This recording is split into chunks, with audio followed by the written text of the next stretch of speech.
രാഷ്ട്രീയ സ്വാധീനം ഉപയോഗിച്ചുകൊണ്ട് നായർ സർവീസ് സൊസൈറ്റിക്ക് എന്തെങ്കിലും നേട്ടമുണ്ടാക്കാമോ എന്ന് ഉദ്ദേശിച്ചുമല്ല. ശ്രീ രമേശ് ചെന്നിത്തല കളിച്ചു നടന്ന കാലം മുതൽ ഈ മണ്ണിന്റെ സ്വന്തതയാണ്. അവിടെ ഞങ്ങൾ രാഷ്ട്രീയം നോക്കിയില്ല. NSSന്റെ ഒരു പുത്രനാണ്. കത്തിച്ചു വെച്ചൊരു നിലവിളക്ക് പോലെ ഈ വർഗീയതയ്ക്കെതിരെ പോരാടാൻ NSS നിലപാടുകൾ സ്വീകരിക്കുന്നു എന്നത് അഭിമാനകരമാണ്. മതനിരപേക്ഷതയുടെ ഏറ്റവും ജാജ്വല്യമായ ബ്രാൻഡ് അംബാസിഡർ അല്ല, ശ്രേഷ്ഠവും കുലീനവുമായ ബ്രാൻഡാണ് NSS എന്ന് ചൂണ്ടിക്കാണിക്കാൻ ഞാൻ ആഗ്രഹിക്കുന്നു. രമേശ് ചെന്നിത്തല NSSന്റെ പുത്രനാണെന്ന് general secretary G. Sukumaran Nair. Congress മേൽവിലാസത്തിൽ അല്ല മന്നം ജയന്തി ഉദ്ഘാടനം ചെയ്യാൻ രമേശിനെ ക്ഷണിച്ചത് മന്നത്ത് പത്മനാഭനാണ് തങ്ങളെ കൊണ്ട് ഇത് ചെയ്യിച്ചത് എന്ന് പോലും G. സുകുമാരൻ നായർ പറഞ്ഞു. സന്നിഗ്ധ ഘട്ടത്തിൽ അഭയം നൽകിയത് NSS ആണ് എന്നോർത്ത ചെന്നിത്തല മതേതര ബ്രാൻഡ് എന്ന സംഘടനയെ പുകഴ്ത്തുകയും ചെയ്തു. സമുദായ പിന്തുണയിൽ കേരള രാഷ്ട്രീയത്തിൽ ഒരു പുതിയ ഇന്നിംഗ്സിന് തുടക്കമിടുകയാണോ രമേശ് ചെന്നിത്തല? ഈ വിഷയമാണ് സൂപ്പർ പ്രൈം ടൈം ഇന്ന് ചർച്ച ചെയ്യുന്നത്. എന്നോടൊപ്പം ശ്രീ ജേക്കബ് ജോർജ്, മുതിർന്ന മാധ്യമപ്രവർത്തകൻ, ശ്രീ N. ശ്രീകുമാർ, കോൺഗ്രസ് സഹയാത്രികൻ, ശ്രീ ശ്രീകുമാർ മനയിൽ, മാധ്യമപ്രവർത്തകൻ, ശ്രീ ഷാഫി ചാലിയം, മുസ്ലിം ലീഗ് നേതാവ് എന്നിവർ. ആദ്യം ശ്രീ N. ശ്രീകുമാർ. മന്നം ജയന്തി ഉദ്ഘാടനം ചെയ്യാൻ രാഷ്ട്രീയ നേതാക്കൾ പോവാറുണ്ട്, അതിൽ അസ്വാഭാവികമായ ഒന്നുമില്ല. പക്ഷേ ഈ തവണത്തെ രമേശ് ചെന്നിത്തലയുടെ പെരുന്നയിലേക്കുള്ള പോക്കിനെ വലിയ രാഷ്ട്രീയ പ്രാധാന്യത്തിലാണ് എല്ലാവരും കാണുന്നത്. പെരുന്ന വഴി തിരുവനന്തപുരം സെക്രട്ടേറിയറ്റിലേക്ക് ഒരു വഴിയുണ്ടോ എന്ന് നോക്കുകയാണോ രമേശ് ചെന്നിത്തല? അടുത്ത മുഖ്യമന്ത്രി സ്ഥാനാർത്ഥിയായി കോൺഗ്രസിൽ NSS പിന്തുണയ്ക്കുന്നത് രമേശ് ചെന്നിത്തലയെ ആകും എന്ന് നമ്മൾ അനുമാനിക്കണോ? നോക്കൂ അഭിലാഷേ, UDF അധികാരത്തിൽ വരും എന്നുള്ളതിൻ്റെ സൂചനയായിട്ടാണ് ഇതെല്ലാം കാണിക്കുന്നത്. അപ്പം ചർച്ച എന്താണ്? ആരാണ് മുഖ്യമന്ത്രി? BD സതീശനാണോ രമേശ് ചെന്നിത്തലയാണോ? ഇതാണല്ലോ ചർച്ച. പക്ഷേ ഈ ചർച്ചയിൽ CPM കാര്യമായിട്ട് പ്രതികരിക്കുന്നില്ല. കാരണം അവർക്കത് പ്രതികരിച്ച കഴിവുള്ളൂ. കാരണം ചെന്നിത്തലയെ മുഖ്യമന്ത്രിയാക്കാനാണ് ശ്രമം എന്ന് പറഞ്ഞാൽ അത് തിരിച്ചടിക്കും, സതീശനെയാണെന്ന് പറഞ്ഞാൽ അതും തിരിച്ചടിക്കും. അപ്പോൾ CPMൻ്റെ നേതൃത്വത്തെ വെട്ടിലാക്കിയ ഈ ഒരു രാഷ്ട്രീയ ചർച്ച സത്യത്തിൽ കേരളം ഇന്ന് അർഹിക്കുന്നത് തന്നെയാണ്. ഇത് നടക്കട്ടെ, ഇത് നന്നായി മുന്നോട്ട് പോകണം. കാരണം പ്രവർത്തകർക്കൊരു ആവേശം, കോൺഗ്രസ് പ്രവർത്തകർക്കൊരു ആവേശം വരും. കാരണം തദ്ദേശ തെരഞ്ഞെടുപ്പിൽ ജയിക്കുക എന്നുള്ളൊരു ആദ്യത്തെ ഒരു കടമ്പയുണ്ട്. അത് ജയിക്കാനായിട്ട് ഇത് വളരെ ഉപകാരപ്പെടും. കാരണം രമേശ് ആയാലും സതീശനായാലും സതീശനാണെങ്കിലും പാർട്ടി ജയിച്ചാൽ മതി എന്ന് സാധാരണ കോൺഗ്രസ്സുകാർക്ക് ആഗ്രഹിക്കാം. പക്ഷെ നോക്കൂ, കഴിഞ്ഞ നിയമസഭാ തെരഞ്ഞെടുപ്പിൽ UDFനെ നയിച്ചത് രമേശ് ചെന്നിത്തലയാണ്. അദ്ദേഹത്തിന് അതിന് മുൻപ്, അതിന് തൊട്ട് മുൻപുള്ള നിയമസഭയിൽ അദ്ദേഹത്തിന് പാർലമെന്ററി പാർട്ടി ലീഡറാകാൻ, പ്രതിപക്ഷ നേതാവാകാൻ കഴിഞ്ഞു. അദ്ദേഹത്തിന്റെ പെർഫോമൻസിന്റെ കൂടി ബേസിസിലാണ് കഴിഞ്ഞ നിയമസഭാ തെരഞ്ഞെടുപ്പ് നടന്നത്. പക്ഷേ രമേശ് ചെന്നിത്തലയ്ക്ക് സക്സസ്ഫുൾ ആവാൻ കഴിഞ്ഞില്ല. കേരളത്തിൽ ഭരണ തുടർച്ചയുണ്ടായി. അതിനുശേഷമാണ് കോൺഗ്രസ് ഹൈക്കമാൻഡ് പുതിയ ഒരു പാർട്ടി ലീഡർ നിയമസഭയിൽ വരട്ടെ എന്ന് തീരുമാനിക്കുന്നത്. VD സതീശൻ ആ സ്ഥാനത്തേക്ക് വരുന്നത്. അപ്പോൾ സ്വാഭാവികമായും ഈ നിയമസഭയുടെ കാലാവധി തീർന്ന് അടുത്ത നിയമസഭാ തെരഞ്ഞെടുപ്പ് നടക്കുമ്പോൾ അവിടെ ലീഡർ ആവേണ്ടത്, മുന്നിൽ നിന്ന് നയിക്കേണ്ടത് VD സതീശനാണ്. അതിലേക്കുള്ള രമേശ് ചെന്നിത്തലയുടെ എൻട്രി ആണോ ഇത് എന്നുള്ളത് വളരെ വളരെ കൗതുകമായ ചോദ്യമാണ്. അല്ല, ചോദ്യത്തിൽ കൗതുകമുണ്ട്. കാരണം നമ്മൾ ഈ രാഷ്ട്രീയത്തിലെല്ലാം കൗതുകം നിറഞ്ഞതാണ്, സംശയമൊന്നും ഇല്ലാത്ത കാര്യം. ചോദ്യത്തിൽ കൗതുകമുണ്ട്. കാരണം എന്താണെന്ന് വെച്ചാൽ എന്തുകൊണ്ട് രമേശിനെ ക്ഷണിച്ചു, സതീശിനെ ഒഴിവാക്കി? ഇതാണല്ലോ തുറന്ന ഒരു ചർച്ച. ഈ രമേശ് ചെന്നിത്തല പ്രതിപക്ഷ നേതാവ് ആകാത്ത ഘട്ടത്തിൽ അദ്ദേഹത്തെ NSS ക്ഷണിച്ചിരുന്നില്ല. സതീശനെയും അന്ന് പ്രതിപക്ഷ നേതാവായ സതീശനെയും ക്ഷണിക്കുന്നില്ല ഇപ്പം. അത് ആ ഒരു വ്യത്യാസമാണ് നമ്മൾ കാണണം. ഇവിടെ രമേശ് ചെന്നിത്തലയെ ക്ഷണിക്കുന്നതിന് കൃത്യമായിട്ട് ശ്രീ സുകുമാരൻ നായർ ഇന്നവിടെ ഒരു പ്രതികരണം നടത്തി. അതായത് ഇവിടെ കളിച്ചു വളർന്ന NSS കുടുംബത്തിൽപ്പെട്ട ഒരാളെന്ന് അദ്ദേഹം പറഞ്ഞു. അതുമാത്രവുമല്ല, സമുദായ സംഘടനകളുമായി ചേർന്ന് ഏത് കോൺഗ്രസ് നേതാവ് നിന്നാലും അത് പാർട്ടിക്ക് ഗുണം ചെയ്യും. അത് സതീശനാണെങ്കിലും രമേശാണെങ്കിലും ആരായാലും ഗുണം ചെയ്യും. കാരണം എന്താണെന്ന് വെച്ചാൽ CPM ആണ് ഈ സമുദായ സംഘടനകളുടെ മേന്മ നിശ്ചയിക്കുന്നത് എന്നൊരു ചൊല്ല് നമ്മുടെ നാട്ടിലുണ്ട്. ആ സമുദായം വർഗീയം, ഈ സമുദായം ജനകീയം എന്ന് അവർ പറയാറുണ്ട്. ഇനിയിപ്പോൾ അതൊന്നും വേണ്ട. കോൺഗ്രസ് പഴയ കാലത്ത് CPM എന്താ പറഞ്ഞിരുന്നത്? സമുദായ സംഘടനകളുടെ ഫെഡറേഷനാണ് കോൺഗ്രസ്. ഇനിയിപ്പോൾ അങ്ങനെ തന്നെ കോൺഗ്രസ് തീരുമാനിച്ചു എന്നാണ് ഞാൻ തോന്നുന്നത്, ആ ഒരു ഫെഡറേഷൻ. കാരണം എന്താണ്? കേരളത്തിലെ സമുദായ സംഘടനകളുടെ തലപ്പത്തുള്ളവർക്ക് UDF ആണ് കൂടുതൽ പ്രാപ്യമായിട്ടുള്ളത് എന്നൊരു ചിന്ത വരുന്നു. ഇടതുപക്ഷത്ത് അപ്രാപ്യം എന്നൊരു തോന്നലാണ് മനസ്സിലുണ്ട്. വളരെ അപൂർവമായ ഘട്ടങ്ങളിൽ സമദൂരം പറഞ്ഞതൊഴിച്ചാൽ സമീപകാലങ്ങളിലൊക്കെ NSS UDF അനുകൂല സമീപനമായിരുന്നു. ശരി ദൂരം എന്ന പേരിൽ കഴിഞ്ഞ നിയമസഭാ തെരഞ്ഞെടുപ്പ് വേളയിൽ തുറന്നു പ്രഖ്യാപിച്ചതാണ് സുകുമാരൻ നായർ. മുൻപുള്ള കാലയളവിൽ NSS രാഷ്ട്രീയ പാർട്ടി രൂപീകരിച്ച് UDFന്റെ ഭാഗമായിരുന്നു. അപ്പോൾ വളരെ ചെറിയ സന്ദർഭങ്ങളിൽ ഒഴിച്ച് മിക്കവാറും ഘട്ടങ്ങളിലൊക്കെ സമുദായ സംഘടനകളുടെ പിന്തുണ UDFനായിരുന്നു എന്നുള്ളത് വളരെ കൃത്യമായി നമുക്ക് പറയാൻ കഴിയുന്ന കാര്യമാണ്. ഞാൻ അതിലേക്ക് വരാം. അതിനേക്കാൾ അപ്പുറത്ത് നമ്മൾ ഏത് നേതാവ്, ഏത് നായകൻ എന്നുള്ളതിലാണ് ഇന്ന് ചർച്ച ഫോക്കസ് ചെയ്തത്. ശ്രീ ജേക്കബ് ജോർജ് ഇന്ന് NSS ജനറൽ സെക്രട്ടറി നടത്തിയിട്ടുള്ള പ്രസംഗം പല കാരണങ്ങൾ കൊണ്ട് കൗതുകകരമാണ്. അതിൽ കോൺഗ്രസിന്റെ മുദ്രയല്ല രമേശ് ചെന്നിത്തലയെ ഇവിടേക്ക് ക്ഷണിക്കാൻ ഞങ്ങളെ പ്രേരിപ്പിച്ചത്, അദ്ദേഹം NSSന്റെ പുത്രനാണ് എന്ന് പ്രഖ്യാപിച്ചത് ഞാൻ വളരെ കാര്യമായിട്ടാണ് കാണുന്നത്. ഒപ്പം അദ്ദേഹം കൂട്ടിച്ചേർക്കുന്നത് ഇവിടെ കളിച്ചു വളർന്നു എന്നുള്ളത്, അദ്ദേഹം NSS കോളേജിൽ പഠിച്ച വിദ്യാർത്ഥിയാണ് എന്നുള്ളത് മാത്രമല്ല, അതിനപ്പുറത്ത് ഞങ്ങളുടെ ചോയ്സ് ആണ് എന്ന ഒരു സൂചന കൂടി, ഒരു ധ്വനി കൂടി ആ കാര്യത്തിലുണ്ടോ? ഒരു കാര്യം കൂടി അദ്ദേഹം പറഞ്ഞു, ഈ ഉദ്ഘാടന ചടങ്ങ് രമേശ് ചെന്നിത്തല നടത്തുക എന്നുള്ളത് ഒരു നിയോഗം പോലെ വന്നു ചേർന്നതാണ്. ആദ്യം നിശ്ചയിച്ചത് വേറെ ഒരാളായിരുന്നു. മുഖ്യപ്രഭാഷകനായിട്ടാണ് രമേശിനെ ആദ്യം ക്ഷണിച്ചിരുന്നത്. മന്നത്ത് പത്മനാഭനാണ് ഞങ്ങളെ കൊണ്ട് ഇത് തോന്നിച്ചത് എന്ന് അദ്ദേഹം പറയുമ്പോൾ അത് നമ്മൾ സാമാന്യമായി സംസാരിക്കുന്നതിനപ്പുറത്തുള്ള ചില മാനങ്ങളില്ലേ അതിൽ? അതെ, രമേശ് ചെന്നിത്തലയ്ക്ക് അല്ല, ഒരു രാഷ്ട്രീയ നേതാവിന് കിട്ടാവുന്ന ഏറ്റവും വലിയ കോംപ്ലിമെന്റ്സ് തന്നെയാണ് NSS നേതൃത്വത്തിൽ നിന്ന് രമേശ് ചെന്നിത്തലയ്ക്ക് കിട്ടിയിരിക്കുന്നത്. അതിന് അദ്ദേഹത്തിന് അഭിമാനിക്കാം, സംശയമൊന്നുമില്ല. പക്ഷേ അഭിലാഷേ, ഇതുകൊണ്ട് കേരളത്തിൽ കോൺഗ്രസിനെ ജയിപ്പിക്കാൻ കഴിയുമോ? എൻ്റെ ചോദ്യം രാഷ്ട്രീയമാണ്.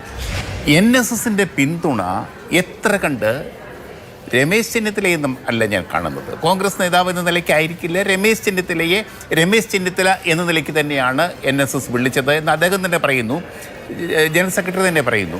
പക്ഷേ ഇതെത്ര കണ്ട് കോൺഗ്രസിനെ സഹായിക്കും, എത്ര കണ്ട് കേരളത്തിന്റെ മുഖ്യമന്ത്രിയാകാൻ രമേശ് ചെന്നിത്തലയെ സഹായിക്കും? ഇതല്ലേ അഭിലാഷ് സഹായിക്കുമോ എന്നുള്ളത് നമ്മൾ. പക്ഷേ ഇപ്പോൾ കോൺഗ്രസിനെ സഹായിക്കുമോ എന്ന് വെച്ചാൽ കഴിഞ്ഞ നിയമസഭാ തെരഞ്ഞെടുപ്പിൽ ഓപ്പണായി സുകുമാരൻ നായർ ഇലക്ഷന്റെ അന്ന് പോലും UDFനാണ് പിന്തുണ പ്രഖ്യാപിച്ചത്. ശരി ദൂരം എന്ന് പറയുമെങ്കിലും 2011 ഞങ്ങൾ UDFനാണ് പിന്തുണ കൊടുത്തത് എന്ന് സുകുമാരൻ നായർ പിന്നീട് പ്രഖ്യാപിച്ചിട്ടുണ്ട്. 2016 അതേ നിലപാടാണ്, 2021 അതേ നിലപാടാണ്. അതുകൊണ്ട് NSS എടുക്കുന്ന നിലപാട് അത്ര കണ്ട് കേരള രാഷ്ട്രീയത്തിന്റെ ദിശയെ നിർണ്ണയിക്കാൻ മാത്രം പ്രാധാന്യമുള്ളതാണോ? അല്ല, ആണെന്ന് എനിക്ക് തോന്നിയിട്ടില്ല ഇതുവരെയും. പക്ഷേ ഇതൊരു ഇൻഡിക്കേഷനാണ്. NSS എവിടെ നിൽക്കുന്നു, സമാന ചിന്താഗതിയുള്ള മറ്റ് സമുദായങ്ങൾ എവിടേക്ക് പോകും, ഇതിനെ സപ്പോർട്ട് ചെയ്യുമോ?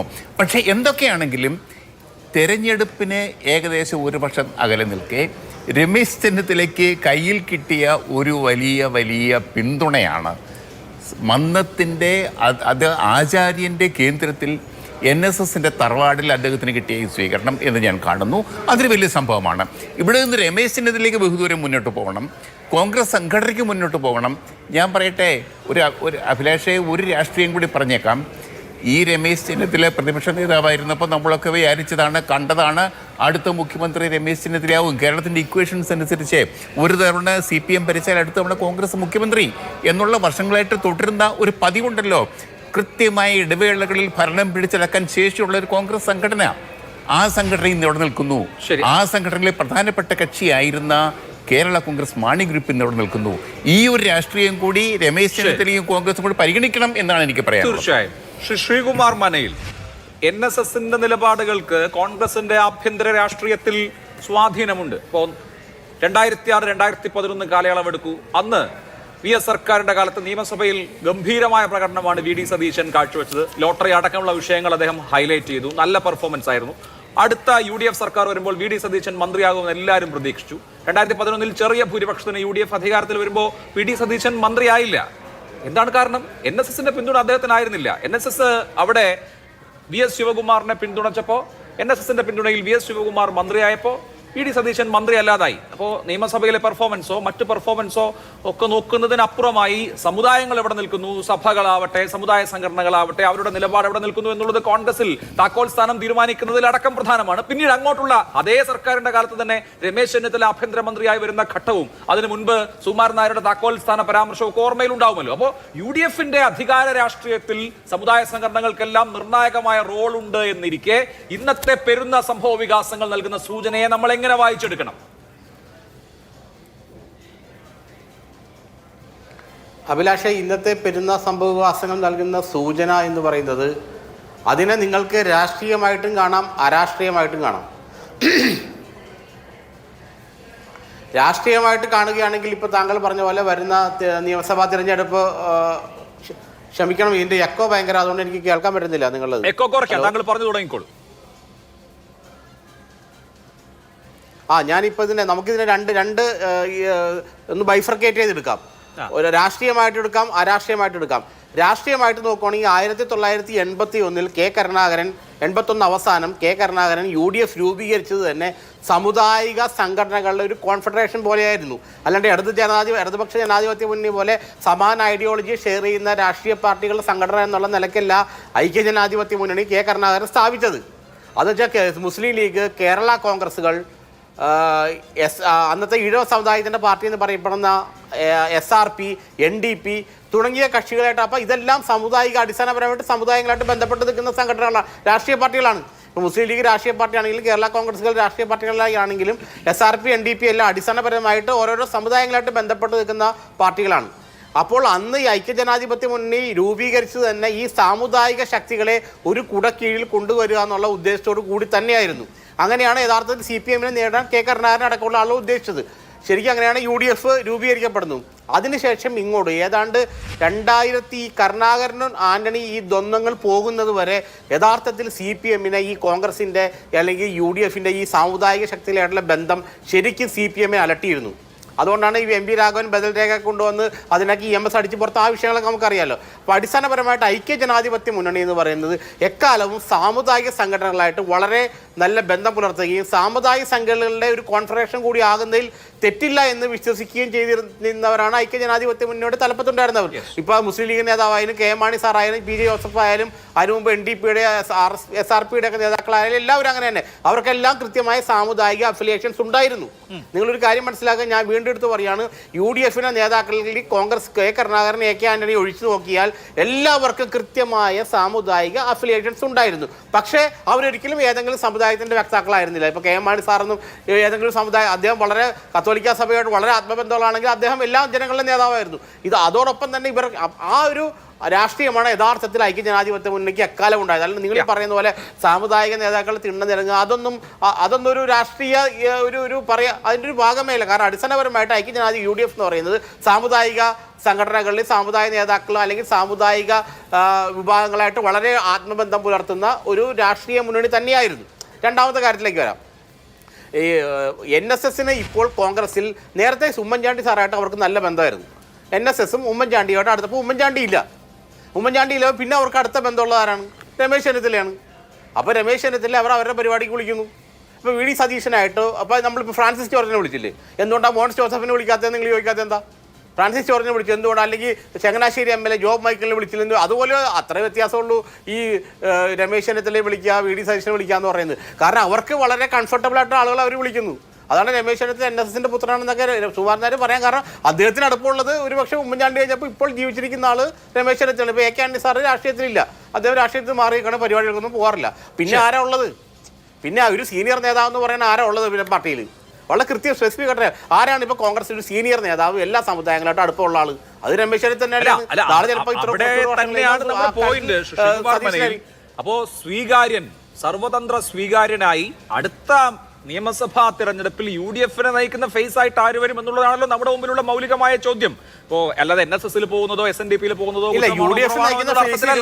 അങ്ങനെ നോക്കുമ്പോ സമസ്ത അവരുടെ പരിപാടിക്ക് ക്ഷണിക്കുന്നത് രമേശ് ചെന്നിത്തലയെ, SNDP മുക്തകണ്ഠം പ്രശംസിക്കുന്നത് രമേശ് ചെന്നിത്തലയെ, NSS മന്നം ജയന്തി ഉദ്ഘാടനം ചെയ്യാൻ ക്ഷണിക്കുന്നത് ചെന്നിത്തലയെ, ഞങ്ങളുടെ പുത്രനാണ് എന്ന് പ്രഖ്യാപിക്കുന്നത് ചെന്നിത്തലയെ. അപ്പോൾ അടുത്ത നിയമസഭാ തെരഞ്ഞെടുപ്പിൽ ആര് നയിക്കണം UDFനെ എന്ന ആ ഓട്ടത്തിൽ ഒരല്പം ഒരു ചുവട് മുന്നിലെത്താൻ രമേശ് ചെന്നിത്തല ഇത് സഹായിക്കുമോ എന്നുള്ളതാണ് നമ്മുടെ മുമ്പിലുള്ള പ്രശ്നം. അല്ലാതെ അവരിപ്പോ NSS ആസ്ഥാനത്ത് പോകുന്നതും പോകാതിരിക്കുന്നതും കൺസേൺ ഉണ്ടാക്കേണ്ട കാര്യമല്ല. ഒരുപക്ഷെ അത് അദ്ദേഹത്തെ സഹായിച്ചേക്കാം, സഹായിക്കില്ല എന്നൊന്നും ഞാൻ പറയില്ല. ഒരുപക്ഷെ അദ്ദേഹത്തിന് അതൊരു അപ്പർ ഹാൻഡ് കൊടുത്തേക്കാം. പക്ഷെ അടിസ്ഥാനപരമായിട്ട് UDFനെ നയിക്കണം എന്ന് തീരുമാനിക്കുന്ന പ്രോസസ്സിങ് താങ്കൾ ഈ പറഞ്ഞ പ്രോസസ്സിംഗ് അല്ല.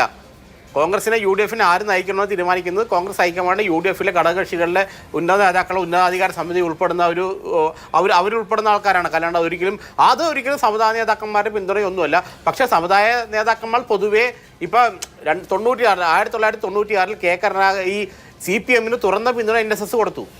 തുറന്ന പിന്തുണ. കാരണം AK ആന്റണിയെ നേതൃത്വം നൽകുന്ന UDF തോൽപ്പിക്കണമെന്ന് മന്നസമാധിയിൽ പ്രതിജ്ഞയെടുത്തവരാണ് ഇവർ. അപ്പോൾ അതുകൊണ്ട് അന്ന് CPM അതിനെ എന്താ പറയുക 1000 കൈകൾ നീട്ടിയാണ് സ്വീകരിച്ചത്. അതപ്പോൾ ഇതൊക്കെ ഒരു സാധാരണ ഗതിയിൽ രാഷ്ട്രീയ പ്രോസസിംഗിന്റെ ഭാഗമായിട്ടുണ്ടാകുന്നത്. പക്ഷേ ശരി, ശ്രീ ഷാഫി ചാലിം, ഇക്കാര്യത്തിൽ മുസ്ലിം ലീഗിന്റെ നിലപാട് പ്രസക്തമാണ്. ആര് നയിക്കണം UDF മുന്നണിയെ എന്ന കാര്യത്തിൽ ലീഗിന്റെ സേയും നിർണായകമാണ്. തീരുമാനിക്കേണ്ടത് ഇവിടെ ശ്രീ ശ്രീകുമാർ മനയിൽ പറഞ്ഞതുപോലെ കോൺഗ്രസ് ആണ്, കോൺഗ്രസിന്റെ ഹൈക്കമാൻഡാണ്. കോൺഗ്രസ് ഹൈക്കമാൻഡ് ഈ കാര്യം തീരുമാനിക്കുമ്പോൾ പല ഘടകങ്ങൾ പരിഗണിക്കും. അതിൽ ഈ പറഞ്ഞ സാമുദായിക സംഘടനകളുടെ അഭിപ്രായം, അവരിലെ സ്വീകാര്യത, ഏറ്റവും പ്രമുഖ ഘടക കക്ഷികളുടെ നിലപാട്, ഇതൊക്കെ നിർണായകമാകുമ്പോൾ ഇപ്പോ സതീശനേക്കാൾ മുമ്പിൽ ചെന്നിത്തലയാണോ?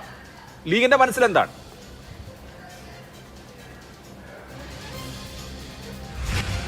ഇല്ല, ലീഗ് ഈ വിഷയത്തിൽ അഭിപ്രായം പറയാനായിട്ടില്ലല്ലോ. കോൺഗ്രസിനെ ആര് നയിക്കണം, കോൺഗ്രസിൽ നിന്ന് ആര് മുഖ്യമന്ത്രി പദം അലങ്കരിക്കണം എന്നതൊക്കെ കോൺഗ്രസ്സാണ് തീരുമാനിക്കുക. കോൺഗ്രസ് ഹൈക്കമാൻഡാണ്. അതിൽ കയറി അഭിപ്രായം പറയുന്ന പതിവ് ലീഗിനില്ല. പിന്നെ ലീഗ് എന്ത് പറയാനാ? അല്ല, അപ്പോൾ ഞാൻ പറയുന്നത് ഷാഫി ചാലിം, കേരള രാഷ്ട്രീയ ചരിത്രം നമ്മളെടുത്താൽ, സമകാല രാഷ്ട്രീയ ചരിത്രം എടുത്താൽ പോലും ലീഗിന്റെ റോൾ അതിൽ വളരെ പ്രധാനമാണ്. കോൺഗ്രസ് തീരുമാനിക്കുന്നു K കരുണാകരനെ മുഖ്യമന്ത്രി സ്ഥാനത്ത് നിന്ന് മാറ്റി AK ആന്റണിയെ മുഖ്യമന്ത്രിയാക്കാൻ. അന്ന് ലീഗിന്റെ നിലപാടിന് വലിയ പ്രാധാന്യമുണ്ടായിരുന്നു. ലീഗിന്റെ സീറ്റിൽ തിരൂരങ്ങാടിയിൽ മത്സരിച്ചാണ് AK ആന്റണി ഉപതെരഞ്ഞെടുപ്പിൽ മത്സരിച്ച് മുഖ്യമന്ത്രിയായത് പോലും. ആ മാറ്റത്തിൽ ലീഗിന് വലിയ റോൾ ഉണ്ടായിരുന്നു. പിന്നീട് അതേ AK ആന്റണി 2001 മുതൽ അധികാരത്തിലിരിക്കുന്ന സമയത്ത് 2004 തെരഞ്ഞെടുപ്പിൽ വലിയ തോൽവി ഉണ്ടാകുന്നു. അപ്പോൾ കോൺഗ്രസ് ആണ് തീരുമാനിച്ചത്, ലീഗല്ല. കോൺഗ്രസ് ആണ് തീരുമാനിച്ചത് ആന്റണിയെ മാറ്റി ഉമ്മൻചാണ്ടിയെ മുഖ്യമന്ത്രിയാക്കാൻ. അവിടെയും പക്ഷേ ലീഗിന്റെ നിലപാടിന് വലിയ റോൾ ഉണ്ടായിരുന്നു, ലീഗിന് സേ ഉണ്ടായിരുന്നു. അപ്പോൾ ലീഗിന്റെ നിലപാട് ഞങ്ങൾ ഏതോ മാവിലായിക്കാരാണ്, കോൺഗ്രസ് തീരുമാനിച്ചങ്ങ് നടപ്പാക്കട്ടെ എന്നുള്ളതല്ല. ലീഗിന്റെ സേ ഇക്കാര്യത്തിൽ നിർണായകമാണ്.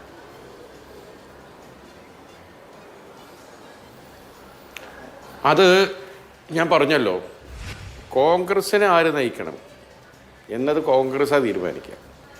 അതിന് മുസ്ലിം ലീഗിന് അഭിപ്രായം തേടുന്ന സന്ദർഭം ഉണ്ടാവുന്നുണ്ടെങ്കിൽ അവിടെ ഉചിതമായ അഭിപ്രായം അവിടെ ലീഗ് പറയും. ഇത് വരാൻ പോകുന്ന തെരഞ്ഞെടുപ്പിൻ്റെ ഒരു കാര്യമായിട്ടില്ല. ഇപ്പോൾ തന്നെ വന്ന് അങ്ങനെയാണെങ്കിൽ ലീഗ് എന്താ പറയുക എന്നൊക്കെ ചോദിക്കുന്നതിൽ എന്ത് പ്രസക്തിയാണുള്ളത്? ഒരു പ്രസക്തിയുമില്ല.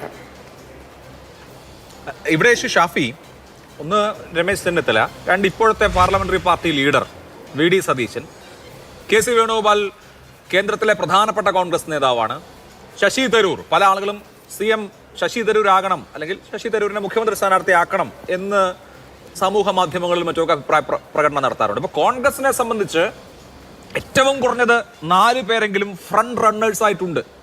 ഇക്കാര്യത്തിലെ സ്വാഭാവിക ചോയ്സ് VD സതീശനാണ്. കാരണം അദ്ദേഹമാണ് ഇപ്പോൾ പാർട്ടിയെ നിയമസഭയിൽ നയിച്ചുകൊണ്ടിരിക്കുന്നത്. UDFന്റെ പ്രതിപക്ഷ നേതാവ് VD സതീശനാണ്. അപ്പോൾ അതിനൊരു നടപടിക്രമം അനുസരിച്ച് അദ്ദേഹത്തിന്റെ നേതൃത്വത്തിൽ തന്നെ തെരഞ്ഞെടുപ്പിനെ നേരിടുക, ജയിച്ചാൽ ആ കോൺഗ്രസിന്റെ ഏറ്റവും വലിയ കക്ഷിയുടെ നേതാവ് എന്നുള്ള നിലയിൽ അദ്ദേഹം മുഖ്യമന്ത്രിയാവുക എന്നുള്ളതാണ് ഇതിലെ സ്വാഭാവിക രീതി. ആ സ്വാഭാവിക രീതിക്ക് അപ്പുറത്തുള്ള എന്തെങ്കിലും കാര്യം ഈ തെരഞ്ഞെടുപ്പിന്റെ സവിശേഷ പ്രാധാന്യം കണക്കിലെടുക്കുമ്പോൾ ഉണ്ടാകുമോ? വേറെയും ചോയ്സ് പരിഗണിക്കപ്പെടുമോ? എന്താണ് അക്കാര്യത്തിൽ താങ്കളുടെ അഭിപ്രായം? എന്താണ്?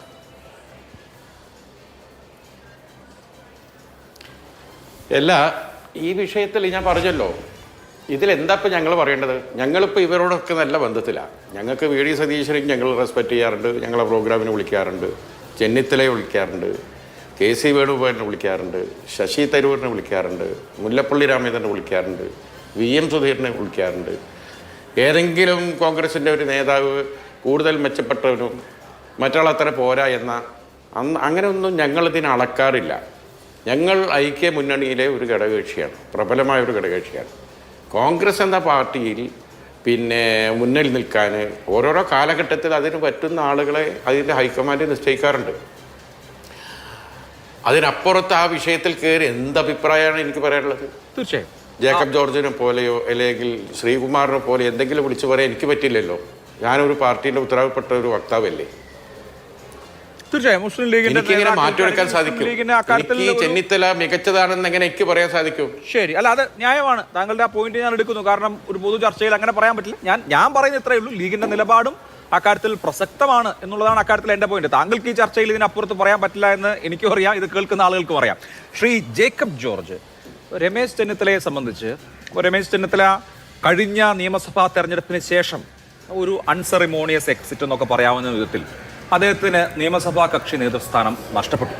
MLA-മാരിൽ കൂടുതൽ ആളുകളുടെ പിന്തുണ നേടി അപ്രതീക്ഷിതമായി VD സതീശൻ നേതൃസ്ഥാനത്തേക്ക് വരികയായിരുന്നു. അതിൽ രമേശ് ചെന്നിത്തലയ്ക്ക് ഹൃദയവ്യഥ ഉണ്ടായിരുന്നു. അത് അദ്ദേഹം പരസ്യമായി തുറന്നു പറഞ്ഞിട്ടുണ്ട്. എനിക്ക് മുഖ്യമന്ത്രിയാകാൻ ആഗ്രഹമുണ്ട് എന്ന് കുട്ടികളുമായി സംവദിക്കുന്ന വേളയിൽ പോലും അദ്ദേഹം പറഞ്ഞിട്ടുണ്ട്. അപ്പോൾ അദ്ദേഹത്തിന്റെ വലിയ ആഗ്രഹമാണ്. കഴിഞ്ഞ തവണ ഇങ്ങനെ ഒരു ബുദ്ധിമുട്ട് അദ്ദേഹത്തിന് നേരിട്ടു. കൂടെ നിൽക്കുമെന്ന് വിചാരിച്ചിരുന്ന ചില ആളുകൾ അദ്ദേഹത്തിന് കൂടെ നിൽക്കാതിരുന്നതിന്റെ പ്രശ്നവും ഒക്കെ ഉണ്ട്. അപ്പോൾ അതൊക്കെ കഴിഞ്ഞ് രമേശ് ചെന്നിത്തല ഒരർത്ഥത്തിൽ കേരള രാഷ്ട്രീയത്തിന്റെ അരികിലേക്ക് മാറ്റി നിർത്തപ്പെടുന്നു. അതേസമയം അദ്ദേഹത്തിന് ദേശീയ തലത്തിൽ പാർട്ടി ഒരർത്ഥത്തിലുള്ള റോള് കൊടുക്കുന്നുണ്ട്. കഴിഞ്ഞ തവണ മഹാരാഷ്ട്രയിൽ തെരഞ്ഞെടുപ്പ് നടന്നപ്പോൾ അതിലെ മുഖ്യ ചുമതലക്കാരൻ രമേശ് ചെന്നിത്തല ആയിരുന്നു. പക്ഷെ അദ്ദേഹത്തിന് അത് ഗംഭീരമായി പെർഫോം ചെയ്യാൻ കഴിഞ്ഞു എന്ന് നമുക്ക് പറയാൻ കഴിയില്ല. അങ്ങനെയുള്ള ഘട്ടത്തിൽ എളുപ്പമാകുമോ രമേശ് ചെന്നിത്തലയുടെ കേരള രാഷ്ട്രീയത്തിലേക്കുള്ള താക്കോൽ സ്ഥാനത്തേക്കുള്ള മടങ്ങി വരവ്? അദ്ദേഹത്തിന് ആഗ്രഹം ഉണ്ടാകാം, പക്ഷെ കാര്യങ്ങൾ എളുപ്പമാകുമോ? അഭിലാഷേ, ഇപ്പോ നമ്മൾ ഈ പറയുന്ന മുഖ്യമന്ത്രി സ്ഥാനത്തേക്ക് അങ്ങ് പറഞ്ഞു വെക്കുകയാണ് കേട്ടോ. മുഖ്യമന്ത്രി സ്ഥാനാർത്ഥിയാവാം, നമുക്ക് വിശേഷിപ്പിക്കാം. ആ സ്ഥാനത്തേക്ക് കോൺഗ്രസിന്റെ അകത്ത് നിന്ന് ഉയരുന്ന 2 പേരുകൾ VD സതീശിന്റെയും രമേശ് ചെന്നിത്തലയുടെയും ആണ് എന്ന് വന്നിരിക്കുന്നു. KC വേണുഗോപാലും ശശി തരൂരും പിന്നെ വരികയുള്ളൂ. പക്ഷേ ഈ 2 പേരിൽ ആരെ എടുക്കണം എന്നൊരു തർക്കം വന്നാൽ, ആ തർക്കമായി കഴിഞ്ഞു, തർക്കം ഉണ്ടായിരിക്കുന്നു. തർക്കം പല തലത്തിൽ കൈകാര്യം ചെയ്യപ്പെടുകയും ചെയ്യുന്നുണ്ട്. NSSന്റെ ഘടകം, SNDP ഘടകം ഒരു പ്രധാനപ്പെട്ട കാര്യം. പക്ഷെ അപ്പോൾ ഹൈക്കമാൻഡ് എന്തായിരിക്കും അഭിലാഷ് ചെയ്യുക? ഹൈക്കമാൻഡ് നോക്കുന്നത് ഒരു നേതാവ്, ആ നേതാവ് ഈ കഴിഞ്ഞ കാലയളവിൽ നേടിയ നേട്ടങ്ങൾ, ശരിക്കും VD സതീശൻ പ്രതിപക്ഷ നേതാവാണ്. അദ്ദേഹത്തിൻ്റെ നേതൃത്വത്തിൽ നടന്ന ഉപതെരഞ്ഞെടുപ്പുകളൊക്കെ ഒന്നിനൊന്ന് മെച്ചപ്പെട്ട രീതിയിൽ നടന്നു. ഘടകകക്ഷികളുടെ പിന്തുണ, അവിടെയാണ് ഷാഫി ചാലിയെ ഒന്നും മിണ്ടാതിരിക്കുന്നത്. ഷാഫി ചാലിയും നേരത്തെ അഭിലാഷ് പറഞ്ഞതുപോലെ അദ്ദേഹത്തിന് അധികം പറയാൻ പറ്റില്ല, അത് അദ്ദേഹത്തിൻ്റെ രാഷ്ട്രീയമാണ്. പക്ഷെ നമുക്ക് കാണാമല്ലോ, നേരത്തെ അഭിലാഷ് ചൂണ്ടിക്കാണിച്ചതുമാണ്, കരുണാകരനെ വീഴ്ത്താൻ ഉമ്മൻചാണ്ടി ചെയ്തത് തീർച്ചയായിട്ടും ഇതൊക്കെ തന്നെയാണ്. പാർലമെൻ്ററി പാർട്ടിയിൽ, കോൺഗ്രസിൻ്റെ പാർലമെൻ്ററി പാർട്ടിയിൽ ഭൂരിപക്ഷം ആന്റണിക്ക് അനുകൂലമായിട്ട് തിരിക്കാൻ സാക്ഷാൽ ഉമ്മൻചാണ്ടിക്ക് കഴിഞ്ഞു. ഷാഫി ചാലിയും അതുമാത്രം പോരാ. ഹൈക്കമാൻഡിന് മുമ്പിൽ ഹൈക്കമാൻഡ് കണക്കെടുക്കുമ്പോൾ ആ കണക്ക് മാത്രം പോരാ, ഘടകകക്ഷികൾ എവിടെ നിൽക്കുന്നു എന്ന കണക്കും വേണം. അത് വളരെ വിദഗ്ധമായി, വളരെ കൗശലത്തോടെ ഉമ്മൻചാണ്ടി നിർവഹിച്ചു. ആർക്ക് വേണ്ടി? AK ആന്റണിയെ കസേരയിലിരുത്താൻ, കരുണാകരനെ താഴെയിടാൻ വേണ്ടി അദ്ദേഹം കൗശലപൂർവ്വം ഉപയോഗിച്ചു.